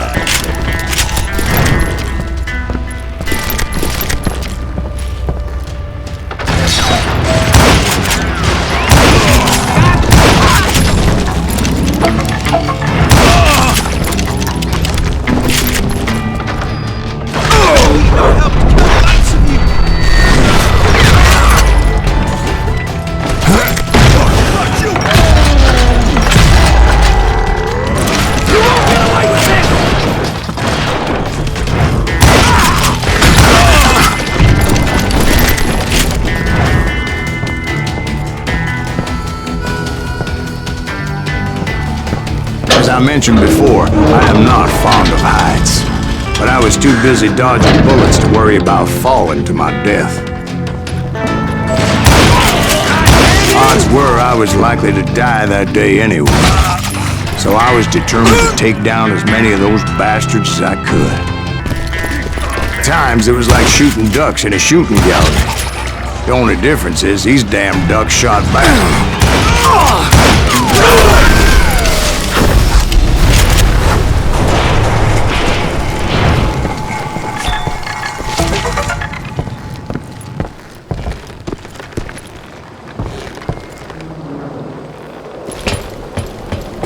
I kept hoping the law would show up and give me a hand. You mean like that giant Pinkerton posse that I read about? Did they come riding in, guns a-blazing to help?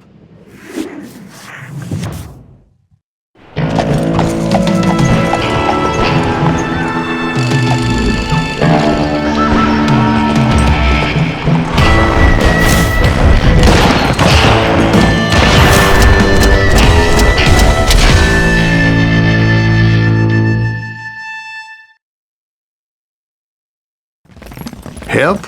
From the Pinkertons? No, son. I had to fight the Wild Bunch all by my lonesome, as usual. Who the hell is that? Now you're really he's out of his mind! Take cover! Retreat! Retreat! He's killing everybody! You ain't seen the likes of he'll kill us all! Run! I'm gonna burn your damn hell!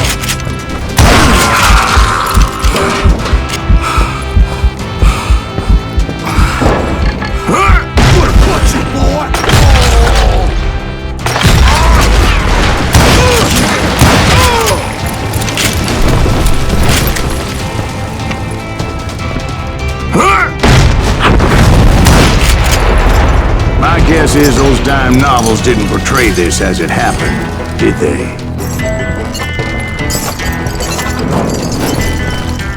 Only a few stragglers were left. I had to cut them down pronto if I was going to stay on old Bob's trail.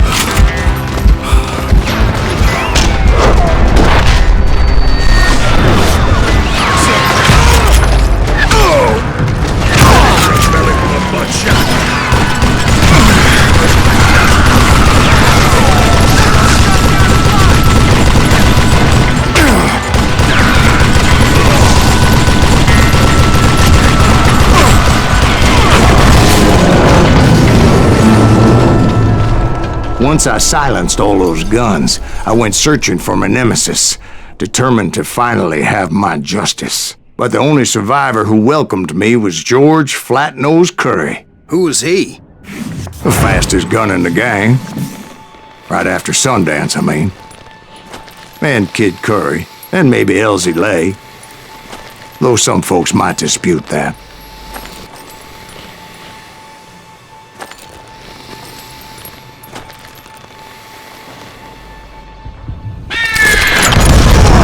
On that very same day, Butch Cassidy and the Sundance Kid decided to leave the Wild Bunch behind and decamped for South America.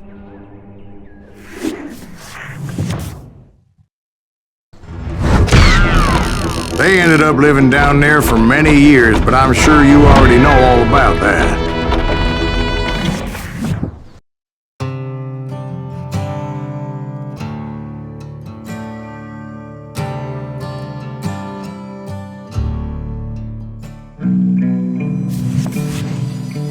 I tried to find Bob Bryant, but it was as if he'd disappeared. Sometime later, I heard the Wild Bunch was back together.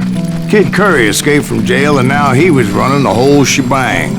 So I took to their trail, as I was still in pursuit of my brother's killer and hoped that he was back with him. That Kid Curry's kinda crazy, ain't he?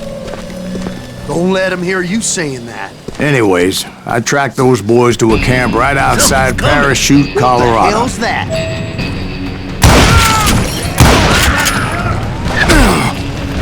Being outnumbered, I didn't bother with a warning shot. I just started taking those bastards down.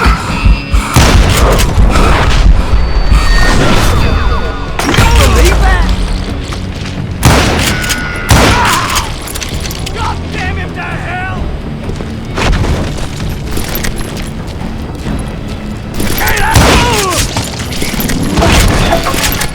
Old Bob wasn't among them, and neither was Kid Curry.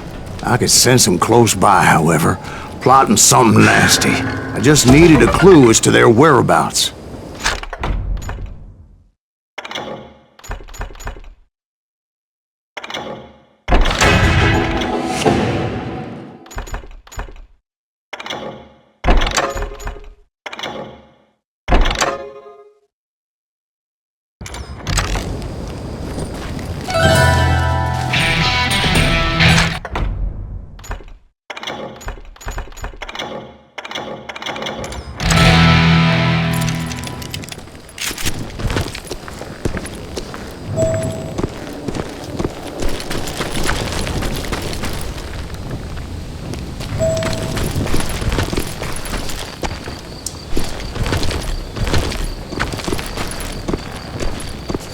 I found one.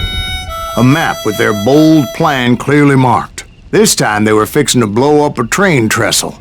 Property of the Union Pacific.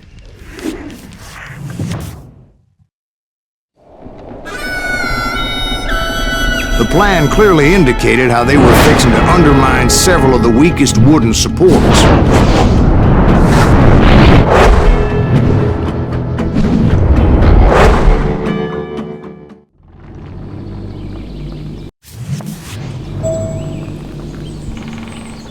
Kid Curry was considered the wildest of the wild bunch.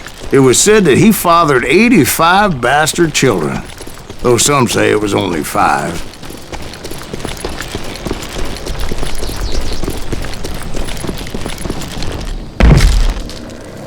Kid Curry had bragged to a whore how he was gonna rob a train heading to the U.S. Mint in Denver. And that whore, Fat Sally, she told me. The bridge was rigged with dynamite, so I decided I'd best be careful confronting those bastards.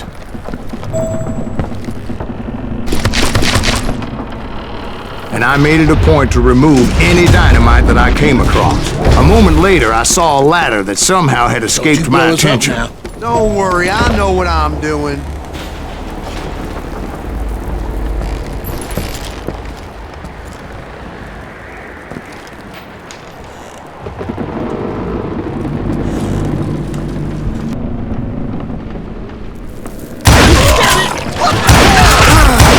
But the Wild Bunch did not take kindly to my presence and attempted to blow my head off. It appeared the kid had found a number of new recruits to bolster their ranks. Yes, there's always desperate men willing to trade their lives for stolen treasure.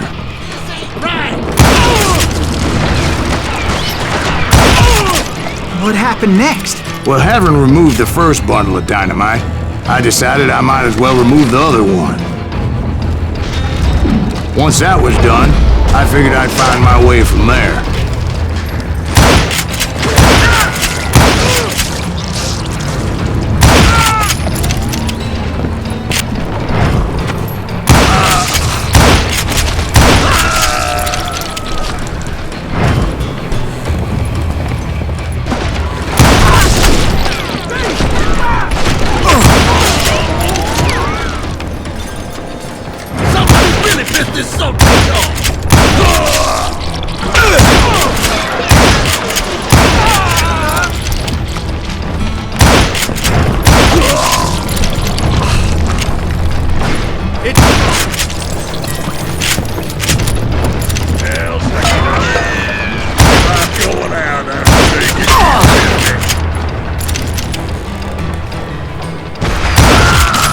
So, what happened then? Had to remove more of that damn dynamite.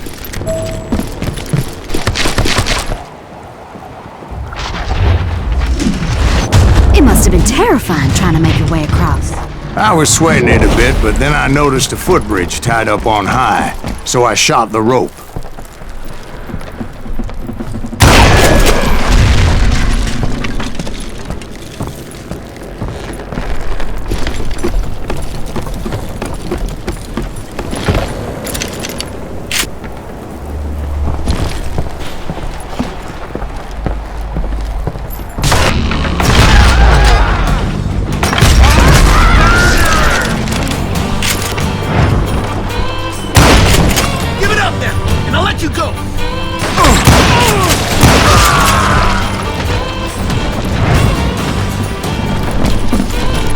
So that was all the dynamite? Funny you should mention that, darling.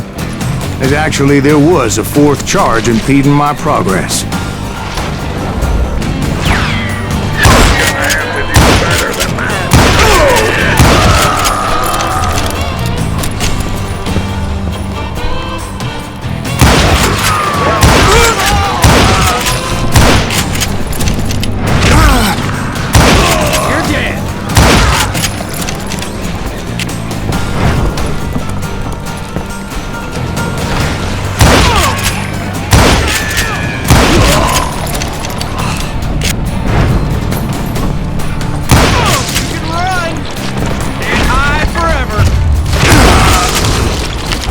So I proceeded onward.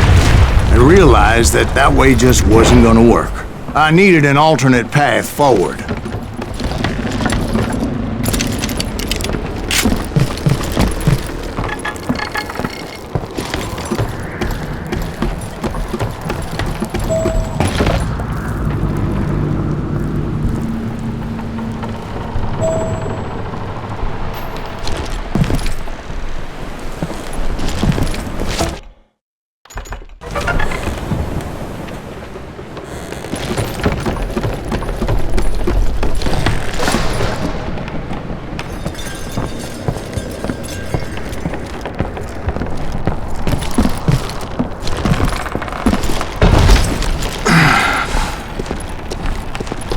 Luckily, I found a cave, and as I made my way back to the bridge, I saw something that concerned me. It was a long burning fuse, and it was moving fast as hell. I had to catch it.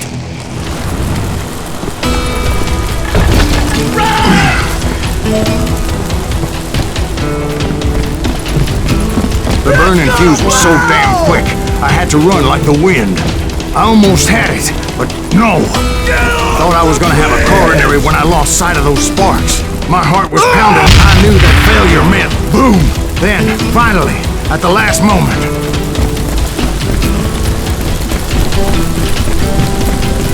Whew. Of course, I was successful, or clearly I wouldn't be talking to you folks here today. Naturally, I removed the last dynamite charge. Well, it was a touching reunion. But by this time, I was thoroughly exhausted and dragging my ass as I was not a young man anymore.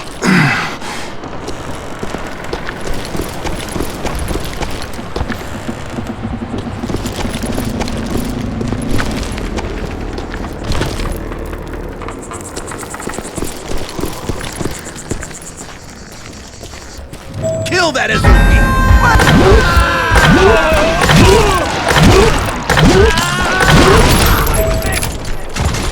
What the hell is that guy? Crazy! Hurry, ass me! Not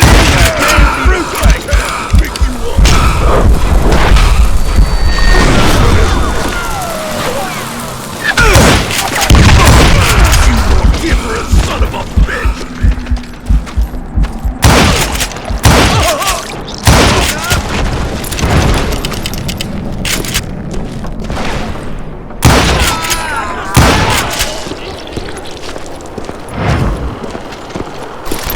Just when I thought things couldn't get worse, Kid Curry opened up on me with a goddamn Gatling gun. It was hidden in this tunnel and pretty well shielded.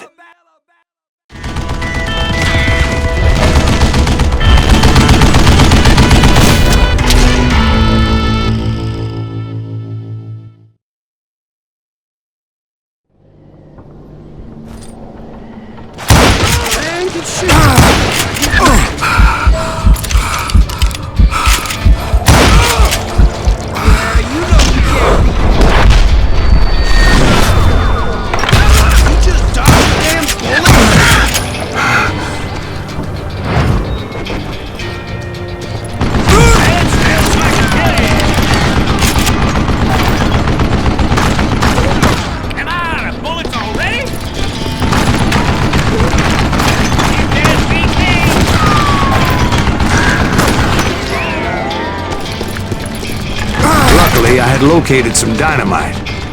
I still, however, had my work cut out for me.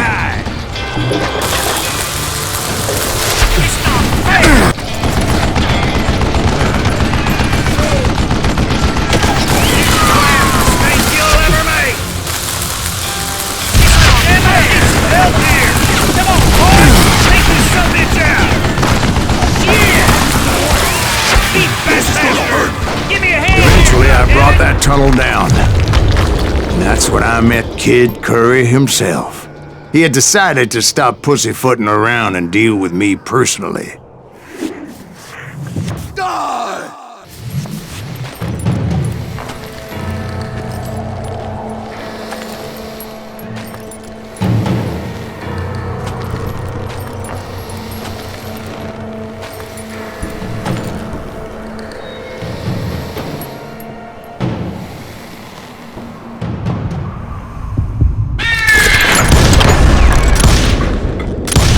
Fast as he was, I was just a bit faster.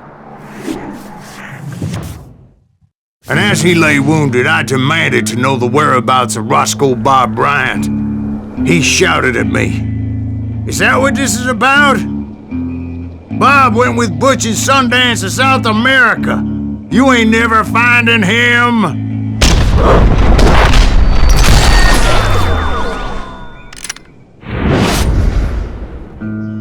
Those were his last words.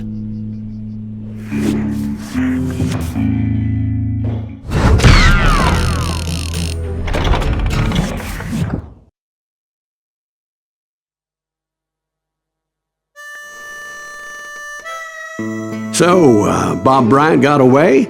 I knew I'd never find him in South America. What about the other killer? Yeah, you kinda glossed over that one.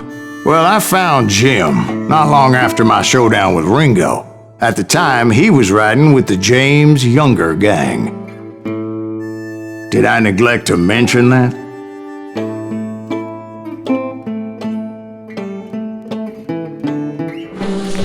Jesse James? The greatest outlaw who ever lived?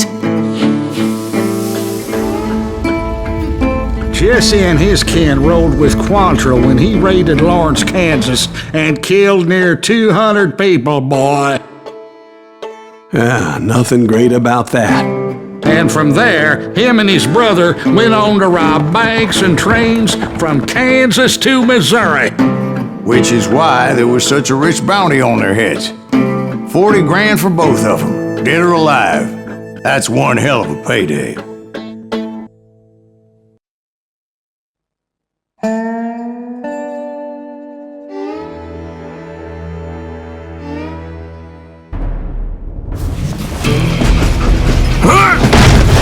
I confronted them as they were robbing a train.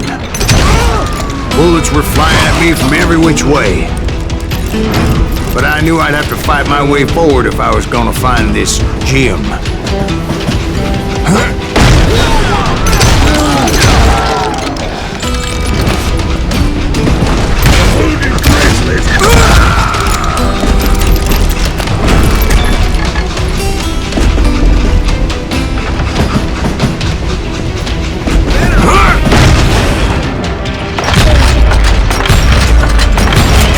Now wait a second. How'd they stop this train in the first place? Well, the James boys were experts at this.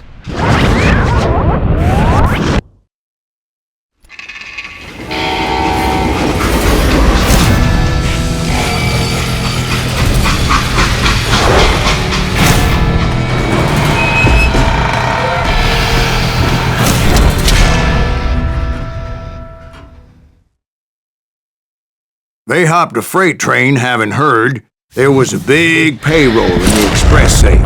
So, I hopped the same train.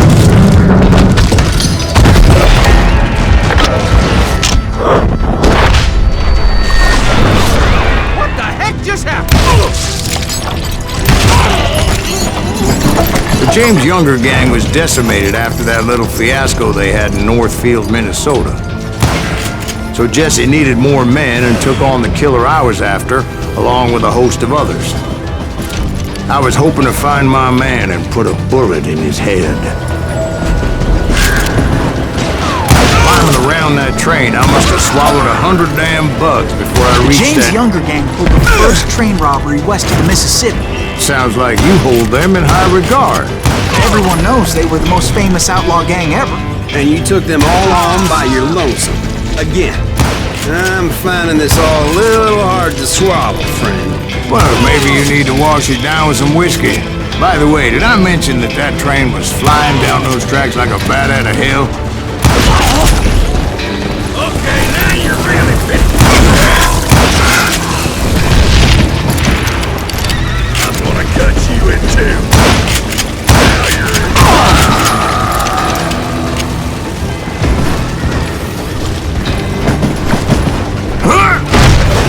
Anyway, excuse me, Ben. Where would I find the gentleman's facilities? Suddenly I have an urgent need to drain my one-eyed snake. Well, I've had more than a few drinks, and I've been sitting here for quite a spell. Right through there. Let me show you. I never heard so much malarkey in my life. You think he's bullshitting us? You don't think he's Silas Greaves? I think he's just some old drunk looking for some free liquor.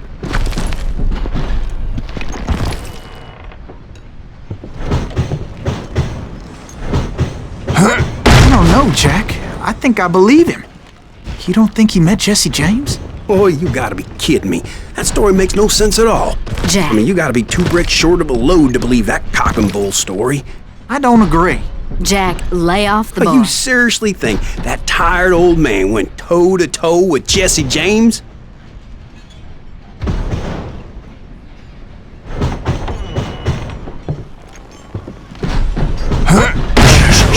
better. Did I mention that this Jim was married to the infamous Belle Starr? Of course, I didn't learn that until later. Anyway, I made my way forward the best I could.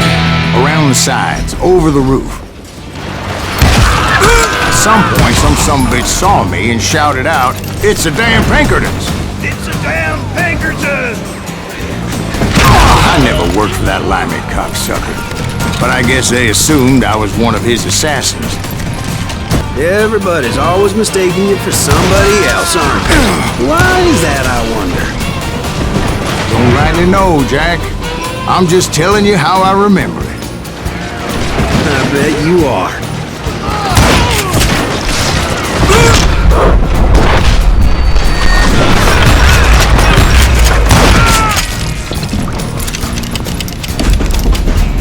Goddamn law dog! Can't hide forever!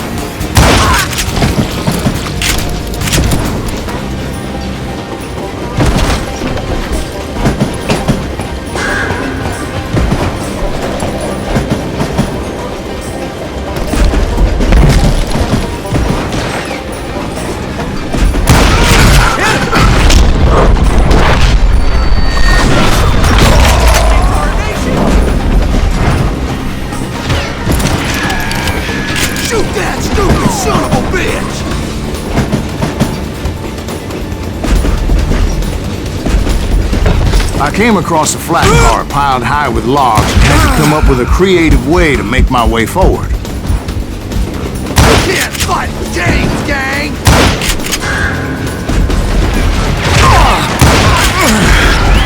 Sorry, son of a bitch!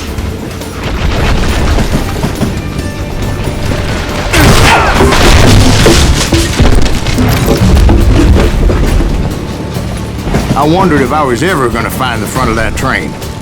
Or the bastard I was after. Right about then, I was attacked by some asshole on a Gatling gun.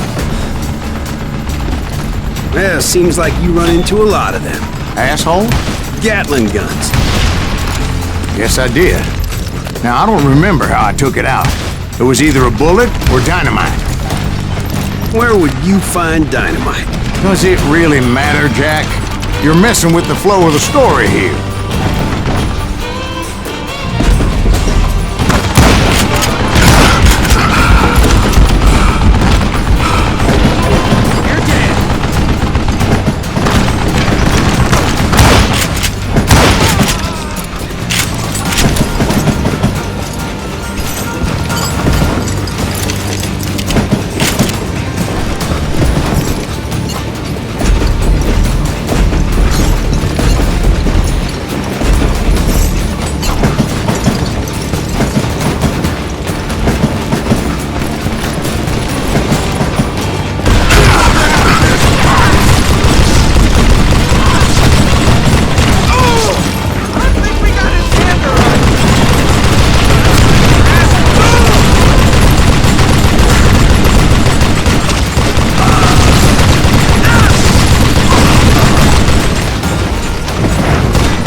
I was looking for Jim and shooting any son of a bitch stupid enough to get in my way.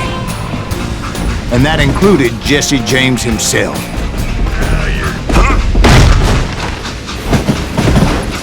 It was then that Jesse detached the express car from the rest of the damn train.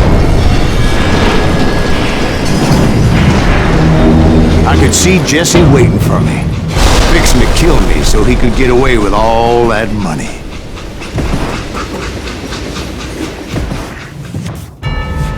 You had a showdown with Jesse James? Of course he didn't. Everybody knows that Jesse was killed by Bob Ford. Yeah, Jesse went out like John Wesley Hardin. Coward shot him in the back of the head. Guess it doesn't matter how far you run, does it, Ben? Your past always catches up with you.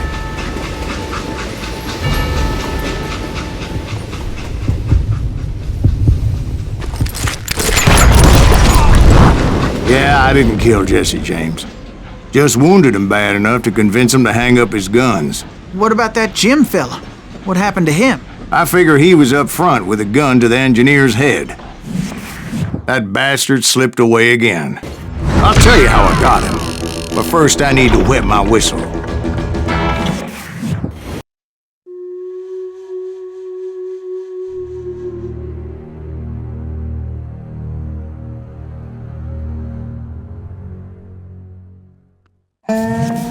After my showdown with Jesse, I continued to track his brother, Frank, and that son of a bitch, Jim.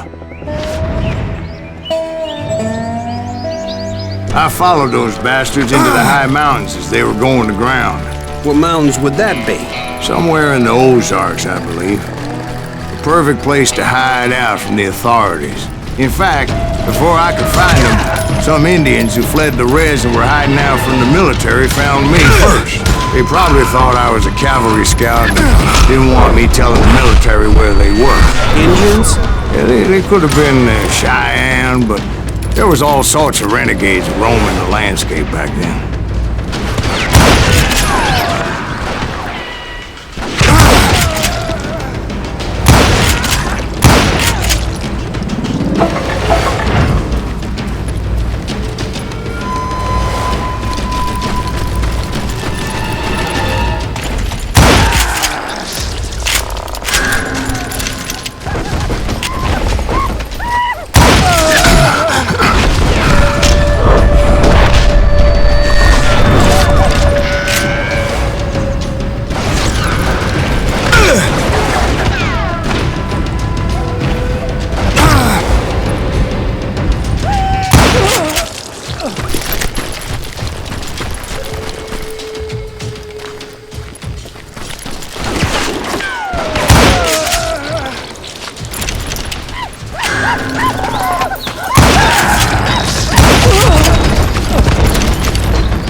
Hey, how about another whiskey, Ben? Nothing better to soothe the troubled soul.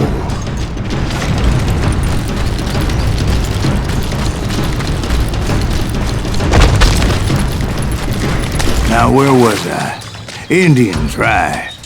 I had more than my share of run-ins with the Red Man. Like that time... Did I tell you about Grey Wolf? Yes, sir. You did. Of course I did.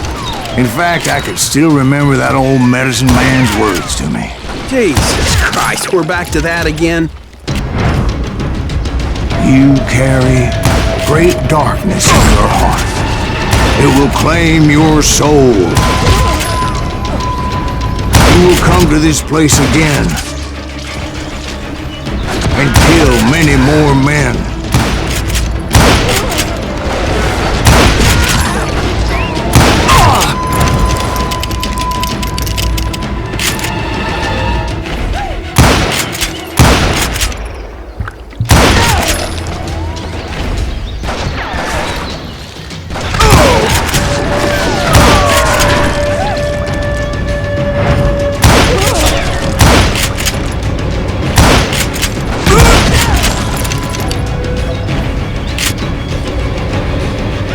Darkness will grow until it consumes everything you are.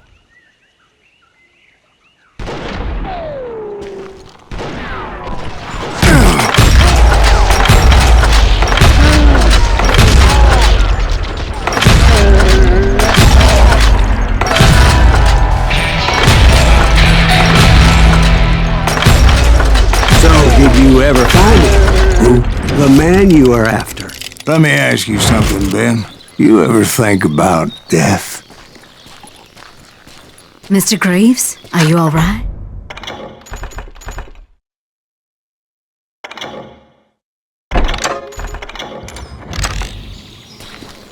Ooh, death. Oh, death.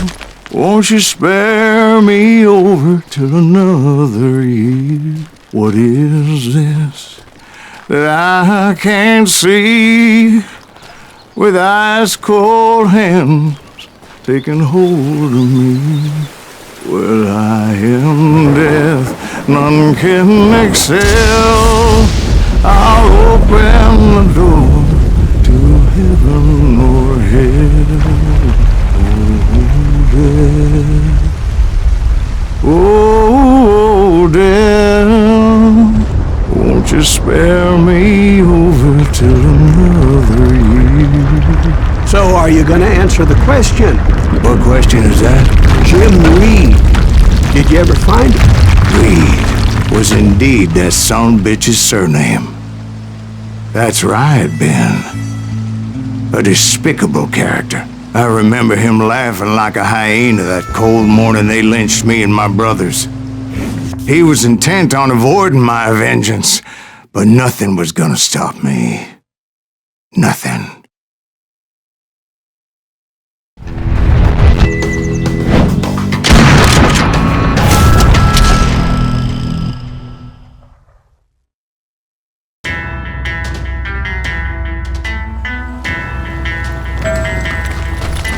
I finally did track those outlaws down. They had long rifles with scopes and were well positioned to pick off any poor soul who came anywhere close.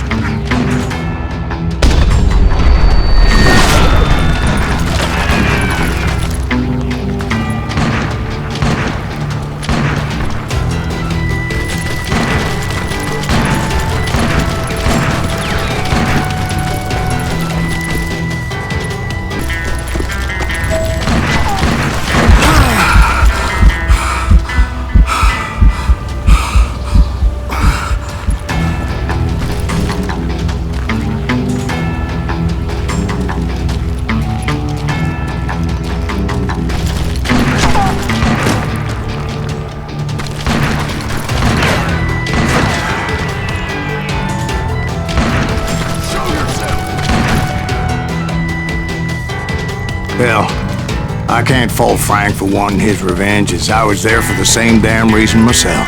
At this point, I'm guessing you think Silas Greaves is a worse murderer than Jim Reed ever was. No, sir. A man who spent half his life killing somebody's brothers, fathers, sons. I think you were just looking for justice, sir.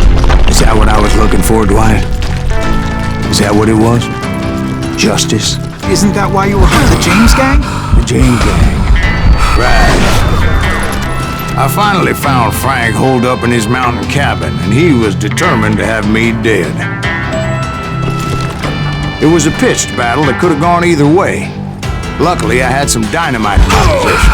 Dynamite. On your person. A few sticks, just in case. It's always good to be prepared. Right. I'm just laying out the facts as I remember them, Jack.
Shack? Well, it went tumbling right off that cliff. With Frank James still in it? Yes, sir. But Frank James is still alive, living in Missouri, showing folks around the family farm for 25 cents a tour. I didn't say he died in the fall, now did I?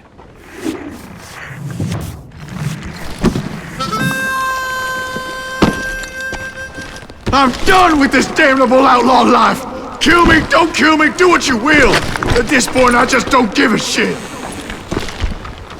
I explained to Frank that I had nothing against him personally and that I was looking for someone else. You want Reed? Have at him! I never did like that bastard! I am done here!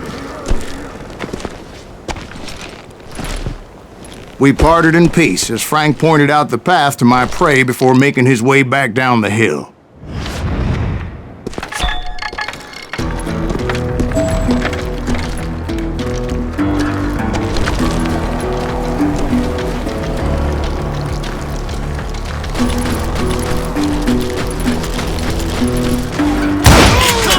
Hiding in a nearby cave.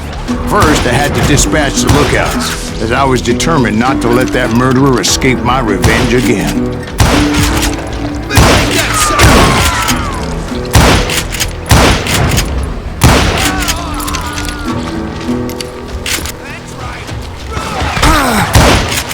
But rather than wander in willy-nilly, I decided it would be better to smoke that sumbitch out. "Hey, Reed!" I shouted. "No wonder you're so ornery. Can't be easy being married to Belle Starr. While you're off providing for the family, she's spreading her legs for every Tom, Dick, and Cole Younger. Not an attractive woman exactly, but very friendly. At least she was to me." Son of a bitch! It was then that the last bunch of bandits jumped out of hiding. Why won't this asshole give up? Would someone please kill him?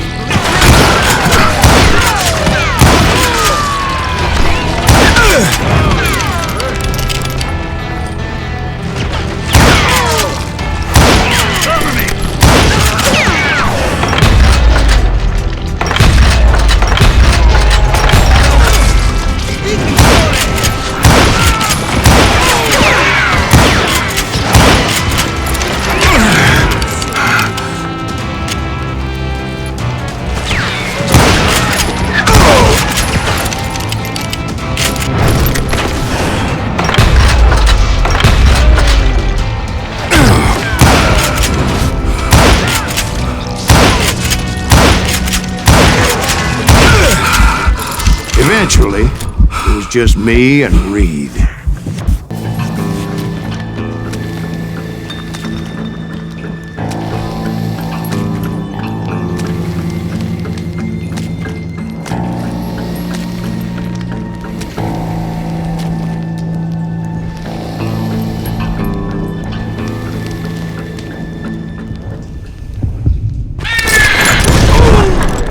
And repay him I did.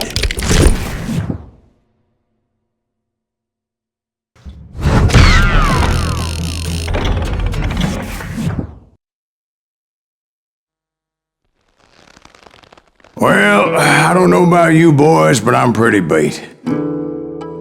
Well, it's too damn bad you never found that Bob character.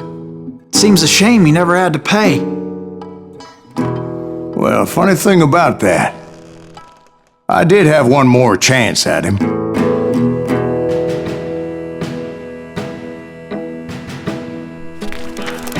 Six months ago, I heard that Butch and Sundance were back in the States and had gathered up some of their old gang. I tracked them down, hoping that Roscoe Bob Bryant had returned with them. So you're saying they didn't die down in Bolivia? That's what I'm saying.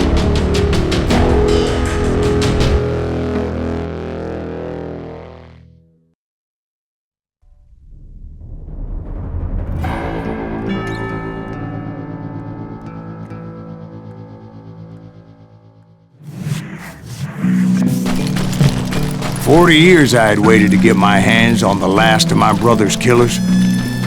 Not even an army of demons could have stopped me now.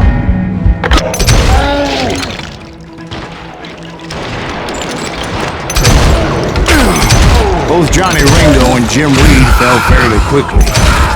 But the last one, Roscoe Bob Bryant, that son of a bitch had managed to escape my vengeance time and time again. I couldn't even be certain I'd recognize him after all those years. By now, he had to be close to 70. For all you know, he could have been dead. That thought had indeed crossed my mind, as did others.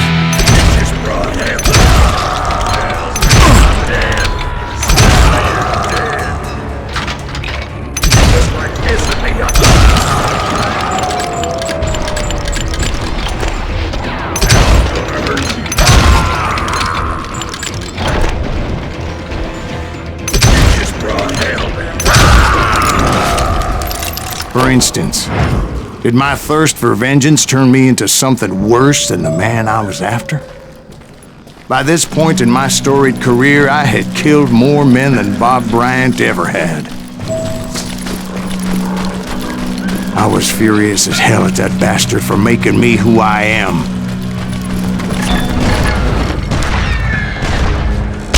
Nothing could stop me from taking his life. I'd been after that killer forever.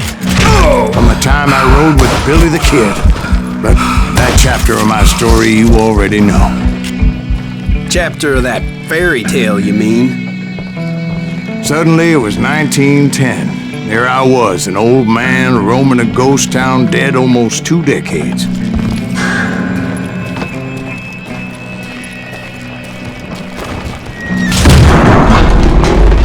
town was falling apart, just like me.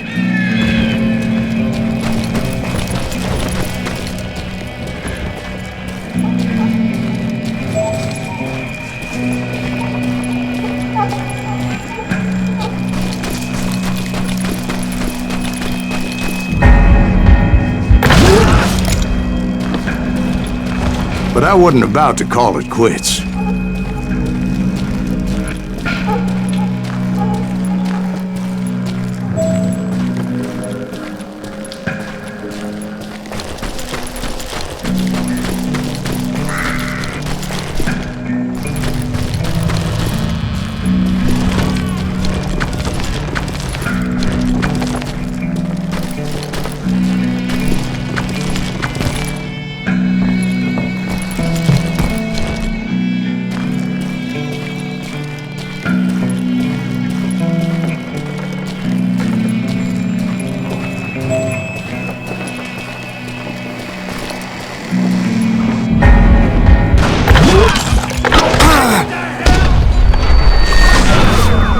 Even though the ghosts of my dead brothers were begging me to end what I started so long ago. Mr. Graves, are you all right? Would you like some water? The Wild Bunch knew I was there. They were after a treasure they had hidden before they fled, buried in the grave of a dead amigo. Some folks think the town is haunted, so they figured there wouldn't be many people poking around.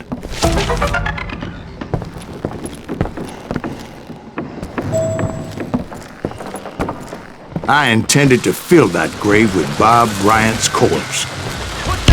But like I said, the bandits knew I was on to them. They lured me in and hit me with everything they had.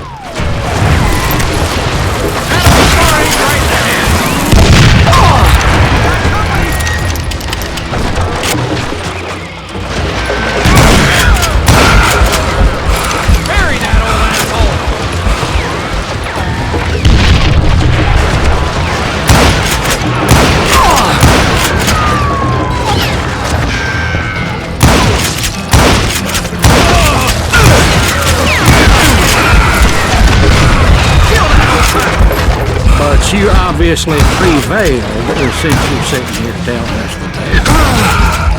Actually, in that moment, I did not prevail.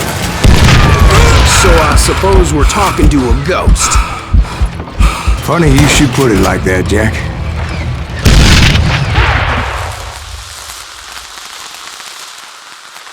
Because when I woke up... From the dead? There was silence all around me.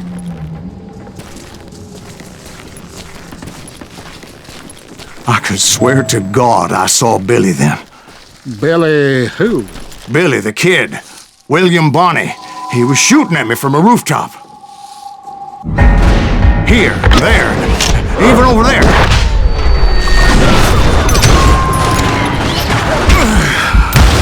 So I am right. You are touched in the head.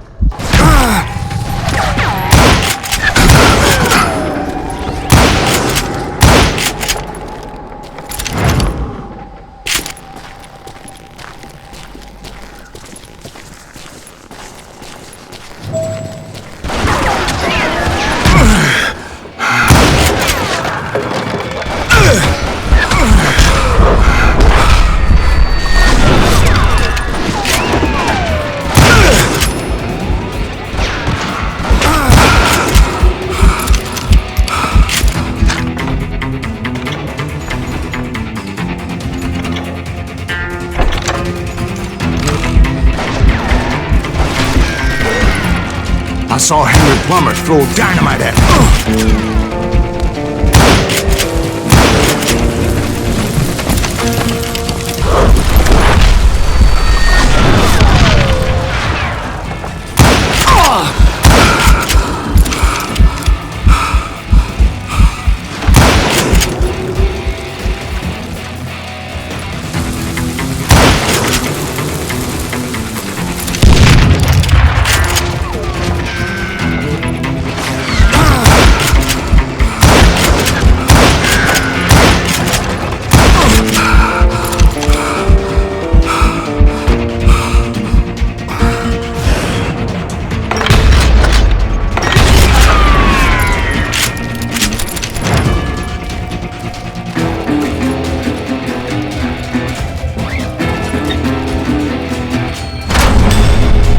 Robert Ollinger appeared with his terrible double-barrel shotgun.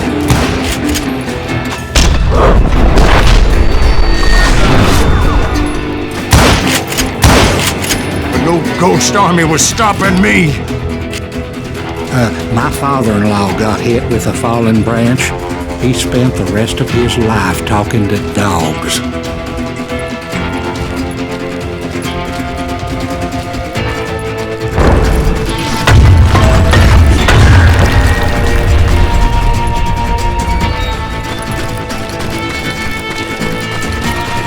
Newman Hayes Clanton, William Brocious, John Peters Ringo, they all wanted me dead.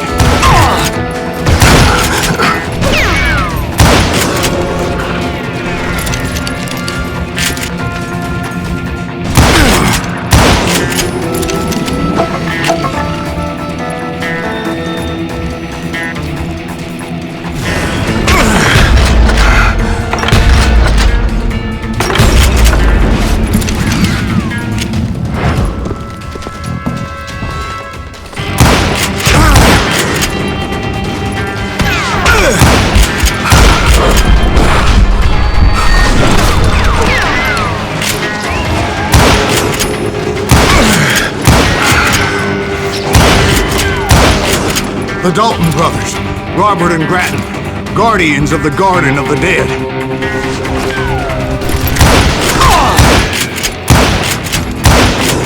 George Curry and Harvey Logan, alias Kid Curry, both thirsty for vengeance from the great beyond.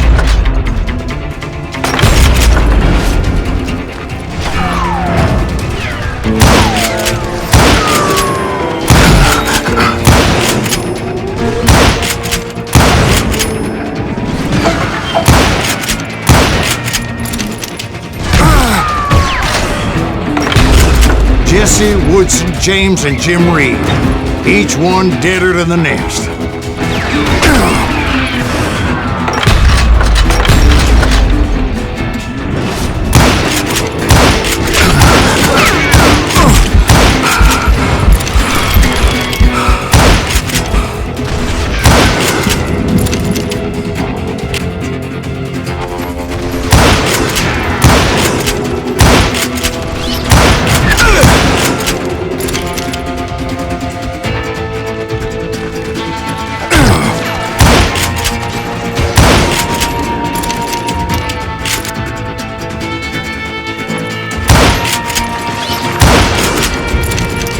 Finally, I saw Harry Alonzo Longabaugh. The Sundance Kid? Like a general leading his legion of the dead.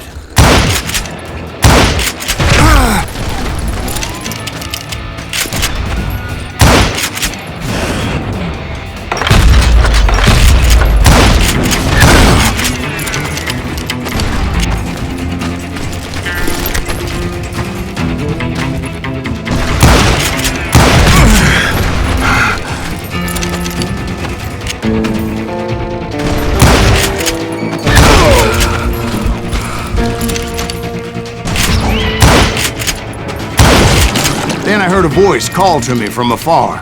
It was Robert Leroy Parker, a.k.a. Butch Cassidy, coming at me from out of the fog. Thanks for taking care of that bastard.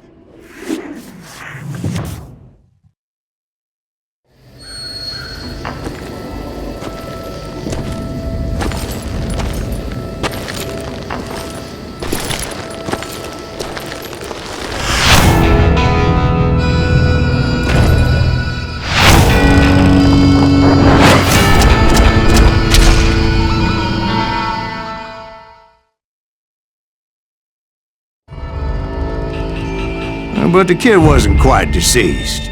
Not yet. Takes more than one little bullet to kill the likes of me, partner. Those two looked like they hadn't seen each other for quite a while. Clearly, they were no longer amigos. Shit. I was hoping I wouldn't have to kill you. You won't have to, Butch. I'm killing you first.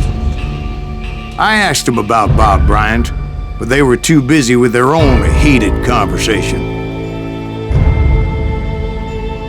Let me get this shit straight. You want my money and the love of my life? You frittered it all away, Butch. Etta's mine. So is that damn money. I didn't want to shoot anybody until I had an answer to my question, but those boys didn't give me much of a choice.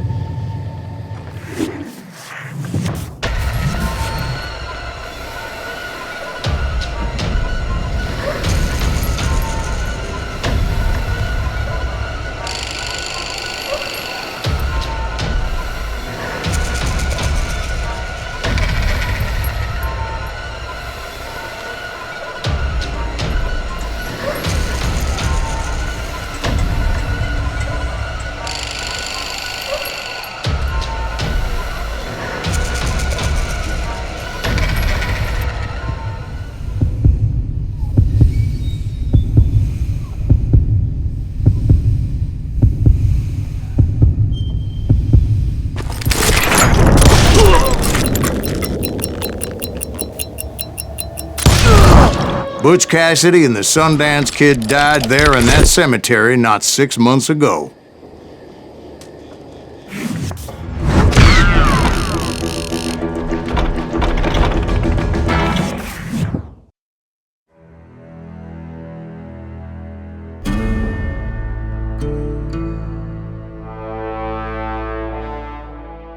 Butch Cassidy and the Sundance Kid were killed by the Bolivian army. Everybody knows that. That's the legend, but it ain't the truth.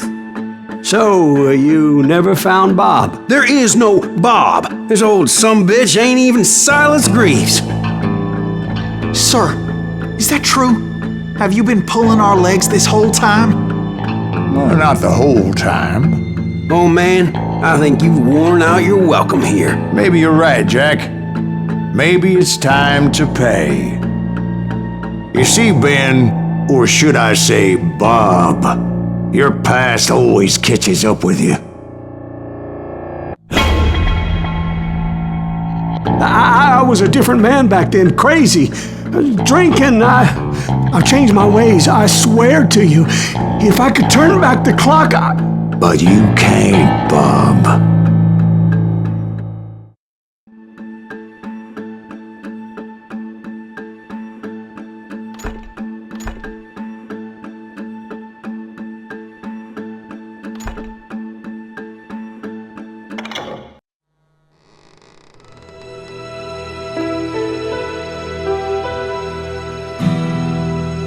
Why'd you toy with me like that? Telling those tales, knowing all along. Why not just lay your cards on the table? Here. I won't have it said that I left you with nothing. That's how you want it? So be it. Holy shit! Right.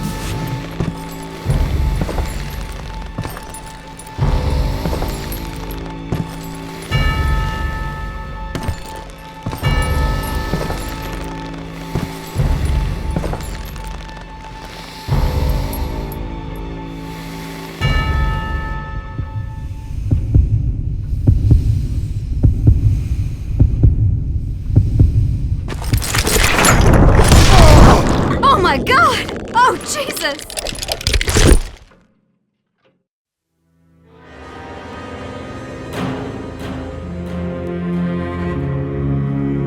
Did you know it was him all along?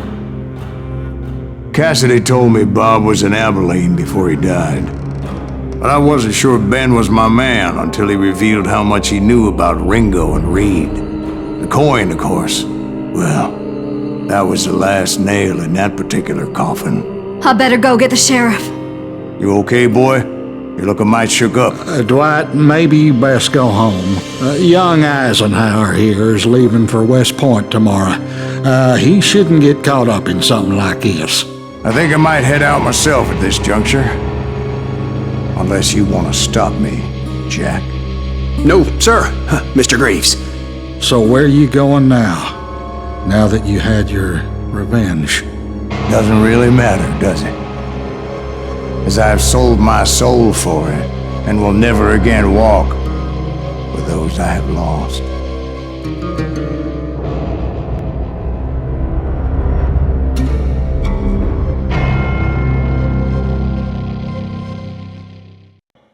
Ooh, dear. Oh, dear. Won't you spare me over till another year?